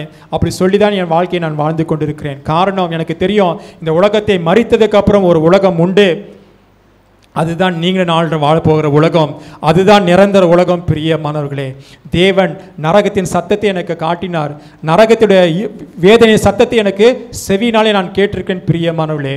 அதனால் தேவ பிள்ளையை நான் சொல்கிற காரியத்தை நம்புங்க. இந்த உலகத்தில் நிரந்தரம் நமக்கு கிடையாது, இந்த உலகத்தை பின்பு வாழ்ந்து போகிற வாழ்க்கை தான் நமக்கு நிரந்தரம் பிரியமானவர்களே. எத்தனை பேர் ஆமேன்றீங்க? இந்த பூமிக்காக, இந்த மண்ணுக்காக மறுபடியும் உங்கள் நித்தியத்தை நீங்கள் இழந்துடக்கூடாது, தேவனுடைய ராஜ்யத்தை நீங்கள் இழந்துடக்கூடாது. இயேசு உங்கள் மேலே அதிகமாக அன்பு கூர்ந்தனால தான் உங்களுக்கு ரட்சிப்பை கொடுத்து உங்களுக்கு மனவாட்டி என்ற ஒரு போஸ்டிங்கை கொடுத்துருக்காரு. அந்த மனவாட்டி என்ற போஸ்ட்டை நீங்களும் நானும் என்ன செய்யக்கூடாது, இழந்துடக்கூடாது. அதனால தான் ஆண்டவர் சொன்னார், முடிவு பெற நிலை நிற்பவனே ரட்சிக்கப்படுவான். இன்றைக்கி நம்ம ரட்சிக்கப்பட்ட சந்தோஷம்தான். ஆனால் கடைசி வரை நம்மளை பரிசுத்தத்தோடு காத்துக்கொள்ளும் போது தான், நம்ம வஸ்திரம் கரைப்படாதபடிக்கு காத்துக்கொள்ளும் போது தான் அந்த நித்திய ராஜ்யத்துக்குள் நாம் பிரவேசிக்க முடியும். அந்த கல்யாண விருந்து ஆயத்தமாக இருக்குது, ராஜாதி ராஜா சீக்கிரமாய் வரப்போகிறாரு. அதுபோல என்னை ரட்சித்த ஆண்டவர் இன்றைக்கு வாழ்கிற நான் வாழ்க்கை இயேசுக்காக. ஒரு பக்கம் குடும்பம் பிள்ளைகளாக இருந்தாலும் என் வாழ்க்கை எனக்கு முக்கியம், என் ஆத்மா எனக்கு முக்கியம். என் ஆத்மா கரைப்படாதபடிக்கு நான் எந்த அளவுக்கு காத்துக்கொள்ள வேண்டுமோ தேவ சமூகத்தில் காத்து ஜெபித்த அந்த கிருபையை நான் பெற்றுக்கொள்கிறேன் பிரியமானவர்களே. அப்போ இன்றைக்கு அந்த ஆத்மா ரட்சிப்பை ஒவ்வொரு நாளும் நீங்கள் இழந்துடக்கூடாது, அதுதான் என் அன்பான வேண்டுகோள். அதனால் இந்த சபைக்கு நீங்கள் வருகிறீங்க, சந்தோஷம். நீங்கள் மனவாட்டியாய் ஒவ்வொரு நாள் என்ன பண்ணுங்க, ஆயத்தமாக்கப்பட்டு கொண்டே இருங்க. நீங்கள் நல்லா படித்தவங்க பயப்படவே மாட்டாங்க, நல்லா ஸ்டடியாக படித்தவங்களுக்கு தெரியும் நான் இத்தனை மார்க் எடுப்பேன்னு சொல்லுவாங்க. அத்தனை மார்க்கு காரணம் அவங்களுக்கு நல்லா தெரியும், நான் நல்லா படிச்சிருக்கிறேன், எனக்கு எந்த டிஸ்டர்பன்ஸ் கிடையாது, நான் சரியாக மார்க் எடுப்பேன்னு சொல்லி பிள்ளைங்க சொல்லுதை நான் கேட்டிருக்கிறேன். அதே போல் ரட்சிக்கப்பட்ட நீங்கள் உங்களுக்குள்ள அந்த நம்பிக்கை இருக்க வேண்டும். எத்தனை பேர் ஆமேன்றீங்க? நான் சீயோனுக்கு போவேன் நம்பிக்கை எனக்கு இருக்கிறது, மணவாளனை சந்திப்பேன் நம்பிக்கை எனக்கு இருக்குன்னு சொல்லி அந்த நம்பிக்கை எப்போ தெரியுமா இருக்கும்? உங்கள் பரிசுத்தத்தை காத்துக்கொள்ளும் போது, தேவனுக்கு பிரியமாய் வாழும்போது, அவர் சத்தத்துக்கு கீழ்ப்படியும் போது, அவருக்குள்ளே நீங்கள் வாழும்போது நிச்சயமாக நம்பிக்கை இருக்கும். நான் கண்களை மூடினாலும் ராஜாவை முகமுகமாய் நான் தரிசிப்பேன். கரம் தட்டி கர்த்தரை மகிமைப்படுத்துவோமா? ஹல்லேலூயா. நம்ம அனைவரும் எழுந்திருப்போம். நாம் அனைவரும் எழுந்திருப்போம்மா. ஒரு 2 நிமிஷம் ஜெபம் பண்ணிட்டு, தேங்க்யூ ஜீசஸ், நன்றி அப்பா, நன்றி அப்பா, நன்றி அப்பா. மணவாட்டி சபையே நீங்கள் ஆயத்தப்படுங்க, மணவாட்டி சபையே நீங்கள் ஆயத்தப்படுங்க. வேதம் சொல்லுகிறதே 19:7 வெளிப்படுத்தும் விசேஷத்தில் அவருடைய மனைவி தன்னை ஆயத்த பண்ணினாள் என்று சொல்ல கேட்டேன். இன்றைக்கி பரலோக நம்மளை குறித்து சாட்சி சொல்ல வேண்டும். சகோதர சகோதரியே, பரலோகம் நம்மளை குறித்து சாட்சி சொல்ல வேண்டும். இவள் மணவாட்டி என்று சொல்லி பரலோகம் நம்மளை சாட்சி சொல்லணும். தயவு செய்து இந்த நேரத்தை நீங்கள் விற்றாதீங்க, சாதாரணமாக எண்ணிடாதீங்க. உண்மையாக சொல்கிறேன், நான் அந்த அபிஷேகத்தை பெறும்போது இயேசு எவ்வளோ வல்லமையுள்ள தேவன் என்று நான் அறிந்து கொண்டேன். பிரியமானவளே, அவர் இயற்கைக்கு அப்பாற்பட்டவர், இயற்கைக்கு அப்பாற்பட்டவர் இயேசு. அவர் ரத்தத்தை மீறி ஒரு காரியம் உங்களை செயல்பட முடியாது. அவர் ரத்தத்துக்குள்ளே ஒப்பு கொடுங்க. எல்லா வாயிலை திறந்து ஒரு நிமிஷம் ஜெபம் பண்ணீங்களா? ஆண்டவரே, எங்களை மனவாட்டியை மாற்றுங்க அப்பா, ஆண்டவரே எங்களை மனவாட்டியை மாற்றுங்க அப்பா. தேவன் அந்த பரிசுத்தாவின் அபிஷேகத்தை உங்க மேல் பொழிந்தருளுவாராக. தேவனுடைய மகிமை கடந்து வருவதாக. ஆண்டவரே, ஆவியின் வல்லமை இறங்குவதாக தகப்பனே. ஒவ்வொரு நிரப்புவீராக, ஒவ்வொரு நிரப்புவீராக. Thank you lord, thank you lord, thank you lord. நான் அக்கினியை போட வந்தேன், அது இப்போதை பற்றிய விரும்பேன் சொன்னவரே. ஒவ்வொரு நிரப்புவீராக, அக்கினியை போடுவீராக, ஒவ்வொரு பாத்திரத்தை நிரப்புவீராக. நிரப்பும் ஆண்டவரே, நிரப்பும் ஆண்டவரே. பலவீனங்கள் வெளியேறட்டும், சுகவீனங்கள் வெளியேறட்டும். பிசாசின் கட்டுகள் அறுக்கப்படுவதாக, மாந்திரிகத்தின் கட்டுகள் அறுக்கப்படுவதாக இயேசுவின் நாமத்தினாலே. நிரப்பும், நிரப்பும். ஒவ்வொரு பாத்திரத்தை நிரப்புங்க ஆண்டவரே, ஒவ்வொரு பாத்திரத்தை நிரப்பும் ஆண்டவரே. அளவில்லாத அபிஷேகத்தை ஊற்றுவீராக. தேவ மகிமை இறங்குவதாக. எங்கள் மனவாட்டியை மாற்றிக்கொண்டே இருப்பீராக. Thank you lord, thank you lord, thank you lord. பாவத்தை எதிர்த்து நிற்க ஒரு வல்லமை உண்டாகட்டும் ஆண்டவரே. ஒவ்வொரு நிரப்புங்க, ஒவ்வொரு நிரப்பு. எல்லா வாயிலை விரிவாய் தரங்க, எல்லா வாயிலை விரிவாய் தரங்க. கர்த்தவங்க மந்தமான இருதயத்தை எடுத்து போடுவாராக, மந்தமான சிந்தனையை கர்த்தர் எடுத்து போடுவாராக. ஒரு தெளிவு உண்டாகட்டும், ஒரு தெளிவு உண்டாகட்டும். தேவனே நிரப்புங்கப்பா, ஒவ்வொரு வாலிபை நிரப்புங்கப்பா. எல்லா வாயிலை திறந்து கேளுங்க. ஆண்டவரே, என் மனவாட்டையா இன்னும் மாற்றுங்கப்பா, இன்னும் பரிசுத்தம் அடையட்டும் ஆண்டவரே. எல்லாம் கேளுங்க, எல்லா வாயிலை திறந்து கேளுங்க. எல்லா மந்தகார இருள் மறைந்து போகட்டும், குடும்பத்தை விட்டு இருள் மறைந்து போகட்டும், குடும்பத்தை விட்டு இருள் மறைந்து போகட்டும் இயேசுவின் நாமத்தாலே. நிரப்பும் ஆண்டவரே. போதாத ராஜாவே, போதாத ராஜாவே. பெந்தேகோஸ்து நாட்களில் இறங்கின பலத்த காற்று இயேசுவின் நாமத்தாலே, பலத்த காற்று நிரப்புவதாக. அக்கினிமயமான நாவங்களை மாறப்படுவதாக. நிரப்பும் ஆண்டவரே. fill them lord, fill them lord, fill them lord, fill them lord. போதாத ஆண்டவரே, போதாத ஆண்டவரே, போதாத ஆண்டவரே. அளவில்லாம நிரப்பும், அளவில்லாம நிரப்பும், அளவில்லாம நிரப்பும், அளவில்லாம நிரப்பும். ஆவிக்குரிய கண்கள் திறக்கப்படுவதாக இயேசுவின் நாமத்தாலே. திறப்பீராக, திறப்பீராக, திறப்பீராக. நிரப்பும் ஆண்டவரே. ஒவ்வொரு சகோதரை நிரப்புவீராக, ஒவ்வொரு வாலிபர்களை நிரப்புவீராக. எல்லா கவலை என்ற இருள் மறைந்து போவதாக, பலவீனம் என்ற இருள் மறைந்து போவதாக, சாபம் என்ற இருள் மறைந்து போவதாக, பாவம் என்ற இருள் மறைந்து போவதாக இயேசுவின் நாமத்தினாலே. Thank you lord, thank you Lord. புதிய பாஷைகளை கர்த்தர் கொடுப்பாராக. குடும்பத்துக்கு சண்டைகள் வெளியேறுவதாக, குடும்பத்தை குழப்பத்தை உண்டு பண்ண அசுத்தாவிகள் வெளியேறட்டும் இயேசுவின் நாமத்தினாலே. குடும்பத்தை சண்டை உண்டு பண்ண ஆவியே, உன் கரத்தை எடு இயேசுவின் நாமத்தினாலே. Thank you lord, thank you lord, thank you Lord. குடும்பத்தை ரட்சிக்கப்படாதவளா ரட்சிக்கப்படட்டும் ஆண்டவரே. அந்த மகிமை அங்கேயே இறங்கட்டும் ஐயா, வீட்டில் இறங்கட்டும் ஐயா, பிள்ளைகள் வாழ்க்கை இறங்கட்டும் ஆண்டவரே. இயேசுவின் நாமத்தினாலே, இயேசுவின் நாமத்தினாலே. பெற்றுக்கொள்ள வல்லமையை, பெற்றுக்கொள்ள வல்லமையை. receive the God's fire, receive the God's fire. the name of Jesus, the name of Jesus, the name of Jesus. இயேசுவின் நாமத்தினாலே, இயேசுவின் நாமத்தினாலே பெற்றுக்கொள்ளட்டும் ஆண்டவரே. போதாத ஆண்டவரே, போதாத ஆண்டவரே. கணுக்கால் அளவல்ல, முழங்கால் அளவல்ல, நீச்சல் ஆழம் முழுங்கும்படியாக, அக்கினி நதியை பாயும்படியாக ஒவ்வொரு நிரப்பும், ஒவ்வொரு வாலிபரை நிரப்புங்க. மாம்சமான யாவருமே ஆவியை ஊற்றுவேன் சொன்னவரே. நிரப்பும், நிரப்பும், நிரப்பும் ஆண்டவரே. Thank you lord, thank you lord, thank you Lord. அவரை நம்புங்க, இயேசுவை நம்புங்க. யாரை நம்புறீங்களோ இயேசுவை நம்புங்க. அவர் மணவாளன், உங்களை சந்திக்க அவர் வரப்போகிறாரு. உங்களை ஆயத்தமாக்கி கொள்ளுங்க, ஆயத்தப்படுங்க, ஆயத்தப்படுத்துங்க, மற்றவர்களை ஆயத்தப்படுத்துங்க. பிரியமாளே, மணவாட்டியே, தேவன் உங்கள் மேல் விவாகம் பண்ணுவதற்காக காத்து கொண்டிருக்கிறாரு. மணவாட்டியை சந்திக்க அவர் காத்து கொண்டிருக்கிறாரு. Thank you lord, thank you lord, thank you Jesus. அப்பா ஆண்டவரே, இயேசுவே, சாதாரணமாக எடுத்துக்க கூடாது ராஜா. எங்களுக்கு ஒரு தேவ பயம் இருக்கட்டும், ஒரு நடுக்கம் இருக்கட்டும், ஒரு நடுக்கம் இருக்கட்டும், தேவ பயம் இருக்கட்டும். இயேசுவே இயேசுவே இயேசுவே இயேசுவே, உம்மை காணணும்ப்பா, உங்களை பார்க்கணும்ப்பா. அந்த நித்தியத்தில் நாங்கள் வர வேண்டும் சுவாமி. ராஜாவை காண வேண்டும் ஐயா. எங்களை அப்படியா இந்த பூமியில உருவாக்கி கொண்டே இருங்க சுவாமி. இந்த உலகம் வேண்டாம்ப்பா, மாம்சம் வேண்டாம்ப்பா, இச்சை வேண்டாம்ப்பா, ஆசை வேண்டாம்ப்பா. எனக்கு நீங்களே ஆசையா இருங்கப்பா. உங்களை தவிர வேற எதுவுமே நேசிக்க கூடாது ஆண்டவரே. உங்களை தவிர நாங்க எதுவுமே நேசிக்க கூடாதப்பா. நீங்க தான்ப்பா எங்க சொத்து, நீங்க தான்ப்பா எங்க சுகம், நீங்க தான்ப்பா எங்களுக்கு எல்லாமே சுவாமி. வேதம் சொல்லுகிறது, உங்களை தவிர எனக்கு வேற விருப்பமே இல்லைன்னு சொல்றாரப்பா. எங்களுக்கு விருப்பம் அப்படியா இருக்கட்டும். உங்களை தவிர நாங்க வேற எதுவுமே அதிகமா நேசிச்சிடக்கூடாது. உங்களை தவிர வேற எதுவுமே நேசிக்க கூடாதப்பா.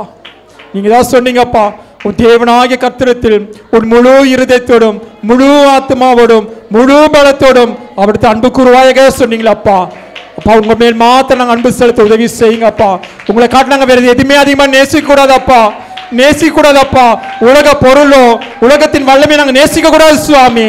எங்களுக்காக காயப்பட்டவர், அடிக்கப்பட்டவர், ரத்தம் சிந்தினவரே, ரத்தம் சிந்தினவரே, அந்த ரத்தத்தின் வல்லமை இறங்குவதாக. Thank you Lord. இயேசுவின் ரத்தம் இறங்குவதாக ஒவ்வொரு மேலும் ஆண்டவரே, ஒவ்வொரு மேலும் ஆண்டவரே. fill them Lord, fill them Lord. இயேசுவின் ரத்தம், இயேசுவின் ரத்தம், இயேசு கிறிஸ்துவின் ரத்தம், மனவராகிய இயேசுவின் ரத்தம் தெளிக்கப்படுவதாக. எல்லாம் பரிசுத்தம் அடையட்டும், வெளிச்சம் உண்டாகட்டும் அப்பா. ஆண்டவரே, தொடர்ந்து போதகரை ஆசீர்வதிங்கப்பா, போதகர் குடும்பங்களை ஆசீர்வதிங்கப்பா. ஆண்டவரே, கடைசி கால சீயோன் சபை எல்லா சபைகளை கர்த்தர் நீர் ஆசீர்வதிக்கும்படியாக ஜெபிக்கிறோம். நாமம் இந்த கடைசி கால சீயோன் மூலமாய் மகிமைப்படுவதாக. ஆண்டவரே, இந்த சபை ஒவ்வொரு மனவாட்டியை ஆயத்தப்படுத்திக் கொண்டே இருக்க, இந்த சபையை நீர் பயன்படுத்திக் கொண்டே இருக்கும்படியாக நான் ஜெபிக்கிறோம் அப்பா. அருமை போதகர் குடும்பங்களையும் கர்த்தர் நீர் ஆசீர்வதிங்கப்பா. ஆண்டவரே, உமக்கு நன்றி அப்பா. இந்த அருமையான நேரத்தை அடியனுக்கு கொடுத்ததற்காக ஸ்தோத்திரம். ஏசப்பா, உங்களை குறித்து பேசுகிற ஆண்டவரே, இந்த நேரத்தை கொடுத்ததற்காக உமக்கு நன்றி அப்பா. ஆண்டவரே, நான் அப்ரோஜமான ஊழியக்காரன் அப்பா. இந்த நாளை நீர் என்னை தெரிந்து கொண்டீங்க, நீங்க இந்த இடத்துல கொண்டு வந்தீங்க, நீங்க பேசுனீங்க. ஆண்டவரே, நாங்கள் எல்லாரும் உங்களோட வருகையில் ஆயத்தமா இருக்க தொடர்ந்து எங்களுக்கு உதவி செய்யுங்க அப்பா. இதுவரை யாரெல்லாம் நிர்விசாரணமா இருந்தாலோ அவர் எல்லாம் மனம் தெளிவடையட்டும் ஆண்டவரே. ராஜாவை சந்திக்கிற எண்ணம் அவருக்குள்ள வைக்கப்படட்டும் இயேசுவின் நாமத்தினாலே. அது சிந்தனை எல்லாம் மாற்றப்பட்டும், மறுரூபமாக்கப்பட்டும் ஆண்டவரே. அப்பா, நீர் பெருகட்டும், நான் சிறுகட்டும் அப்பா. எல்லா துதி கனமாகி மக்கள் செலுத்துறோம் அப்பா. இந்த வார்த்தை கேட்டு ஒவ்வொரு பிள்ளையும் ஆசீர்வதிங்க. மனவாட்டிகள் ஒவ்வொரு நாளும் ஆயத்தப்பட்டு கொண்டே இருக்க உதவி செய்யுங்கப்பா. எந்த நேரம் வந்தாலும் ஆண்டவரே, நாங்கள் சந்தோஷத்தோடு அந்த ராஜ்யத்தில் பிரவேசிக்க உதவி செய்யுங்க. நீர் பெருகட்டும், நாங்கள் சிறுகட்டும் அப்பா. இயேசு கிறிஸ்துவின் நாமத்தை ஜெபிக்கிறோம் எங்கள் அருமை பிதாவே. ஆமேன், ஆமேன்.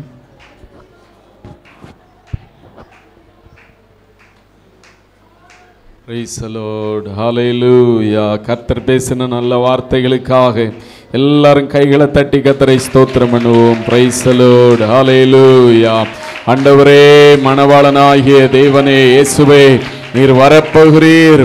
ஆண்டவரே, சபை ஆண்டவரே மணவாட்டி ஆயத்தப்பட ஒவ்வொரு ஜனங்கள் ஆண்டவரே ஜாக்கிரதையாயிருந்து ஆயத்தப்பட கர்த்தர் உதவி செய்வீராக. ஆண்டவரே, இயேசுவின் வருகைக்கு ஒவ்வொருவரையும் ஆயத்தப்படுத்த வேண்டுமாய் ஜெபிக்கிறோம். Praise the lord. ஹல்லேலூயா. நன்றி ஆண்டவரே. மணவாளன் கர்த்தர் இயேசு வருகின்றாரே, மணவாட்டி சந்திக்க ஆயத்தம் தானா? மணவாளன் கர்த்தர் இயேசு வருகின்றாரே, மணவாட்டி சந்திக்க ஆயத்தம் தானா?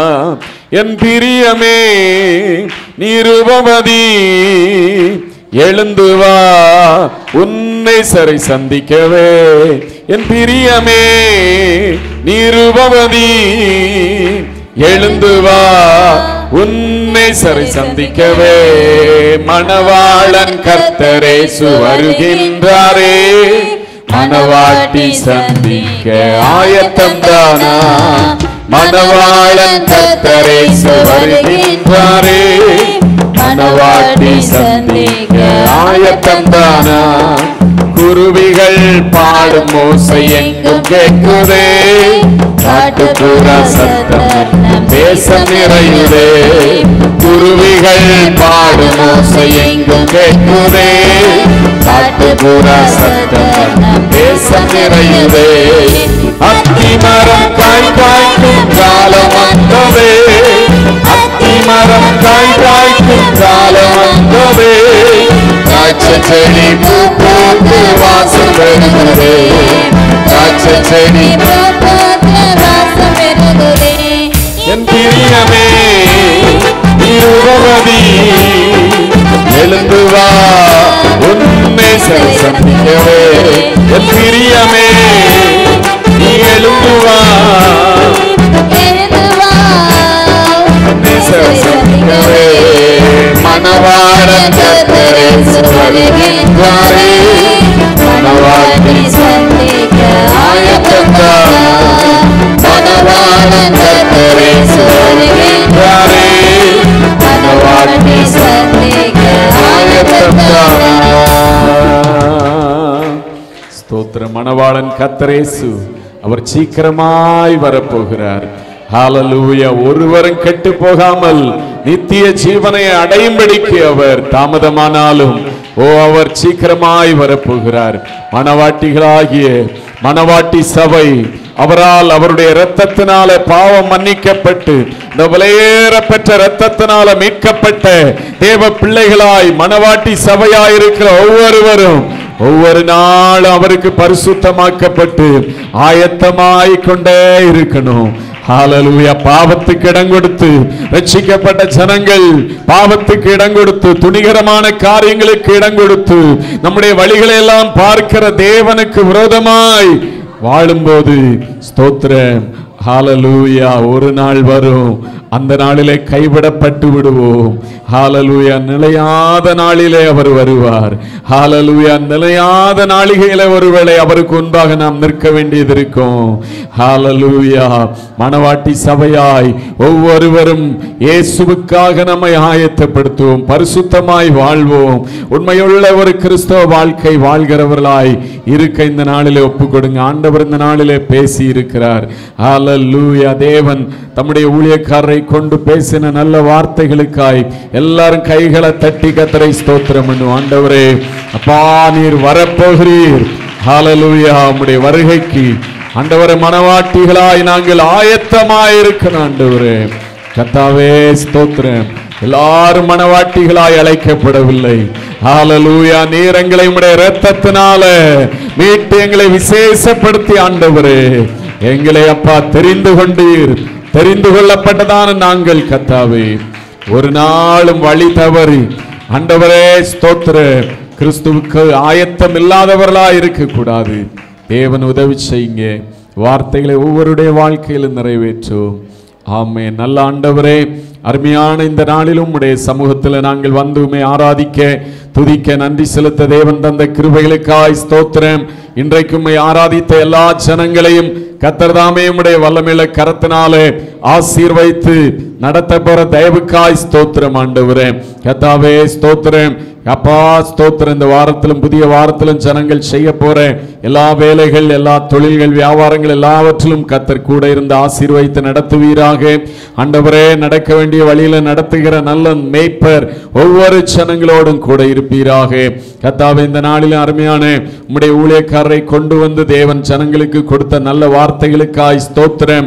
தேவனே உம்முடைய வருகைக்கு ஆயத்தமுள்ள கற்புள்ள கன்னிகைகளாய் ஒவ்வொருவரும் காணப்பட கர்த்தாவே நீர் உதவி செய்யும். ஆண்டவரே உம்முடைய இரத்தத்தினால எங்கள் ஒவ்வொருவரையும் மீட்டுக் கொண்டீர். எனவே ஒவ்வொரு சகோதரனும் சகோதரியும் ஆண்டவரே ஸ்தோத்திரம் அப்பா வைக்கப்பட்டதான பரிசுத்த நிலைமையில ஆண்டவரே ஸ்தோத்திரம் விழுந்து விடாதபடிக்கு பரிசுத்தவான்களாய் ஒவ்வொரு நாளும் தங்களை நிறுத்திக் கொள்ள கர்த்தர் உதவி செய்ய வேண்டுமாய் செபிக்கிறோம். ஆண்டவரே பிசாசுக்கு இடம் கொடாதிருங்கள் என்று சொல்லி வேதம் சொல்லுகிறது. உலக சிற்றின்ப கவர்ச்சிகள் ஆண்டவரே ஸ்தோத்திரம் பல விதங்களிலே பிசாசு எப்படியாகிலும் ஆண்டவரை தெரிந்து கொள்ளப்பட்டவர்களையும் விளப்பண்ண செயல்படுகிறான். ஆண்டவரே அப்படிப்பட்ட காரியங்களின் மத்தியில வாலிப பிள்ளைகளாய் இருந்தாலும் ஆண்டவரே ஸ்தோத்திரம் அப்பா குடும்ப ஸ்திரீகளாய் இருந்தாலும் குடும்பத்தை நடத்துகிற தலைவர்களாய் இருந்தாலும் எல்லாரையும் ஆவியானவர் கற்புள்ள ஒரு வாழ்க்கை வாழ கிறிஸ்துவுக்கு தங்களை ஆயத்தப்படுத்த ஜெப ஜீவியம் உள்ளவர்களாக ஆண்டவரே ஸ்தோத்திரம் அப்பா ஸ்தோத்திரம் ஒவ்வொருவரும் காணப்பட கர்த்தர் உதவி செய்யும் ஆண்டவரே. தானியேல் புத்தகத்தில் நாங்கள் பார்க்கும்போது தானியேல் 3 வேளை ஆண்டவரை ஜெபிக்கிறவராயிருந்தார் மாத்திரமில்ல, தானியேல் தனக்காகவும் தன்னுடைய ஜனத்துக்காகவும் தேவனிடத்தில் மன்றாடி பாவங்கள் மன்னிக்கப்பட ஆண்டவரே ஜெபித்து காத்திருந்ததை நாங்கள் பார்க்கிறோம். கர்த்தாவே ஆண்டவரே ஒவ்வொருவரும் ஜெபத்தோடு தங்களை காத்துக்கொள்ள உதவி செய்யும். வார்த்தை கொடுத்த ஊழியக்காரரையும் இன்னும் ஆண்டவரை வல்லமையை எடுத்து பயன்படுத்தும். ஆண்டவரை இன்றைக்கு வந்திருக்கிற சௌரியோட 2 பிள்ளைகளோடும் கர்த்தருடைய கரம் இருக்கட்டும். கர்த்தாவே ஆண்டவரை இந்த வார்த்தைகளை கேட்ட ஒவ்வொருவரும் ஆண்டவரை வார்த்தையில நிலைத்து நின்று உம்முடைய சித்தம் செய்ய உதவி செய்யும். எல்லாரையும் ஆசீர்வதியும் சமாதானத்தோடு ஆசீர்வாதத்தோடு அனுப்பும். இயேசுவின் நாமத்தில் ஜெபங்கள் நல்ல பிதாவே, ஆமென். நம்முடைய கர்த்தரும் இரட்சகருமாய் இருக்கிற ஆண்டவராய் இயேசு கிறிஸ்துவின் கிருபையும் பிதாவாகிய தேவனுடைய அன்பும் பரிசுத்த ஆவியானவருடைய அந்யோன்ய ஐக்கிய சிநேகமும் இன்றும் என்றும் சதா காலங்களிலும் நம் அனைவரோடும் கூட தங்கியிருப்பதாக. ஆமென். என் ஆத்துமாவே கர்த்தரை ஸ்தோத்திரி, முழு உள்ளமையோருடைய பரிசுத்த நாமத்தை ஸ்தோத்திரி. என் ஆத்துமாவே கர்த்தரை ஸ்தோத்திரி, கர்த்தர் செய்த சகல உபகாரங்களை மறவாதே. ஆமென். அல்லேலூயா, அல்லேலூயா, அல்லேலூயா. ஆண்டவர் உங்களை ஆசீர்வதிப்பார். இயேசுவின் வருகை நெருங்கிடுதே, அவர் சொன்ன வார்த்தைகள் நிறைவேறுதே. இயேசுவின் வருகை நெருங்கிடுதே, அவர் சொன்ன வார்த்தைகள் நிறைவேறுதே. ஆயத்தமா ஆயத்தமா இயேசுவை சந்திக்க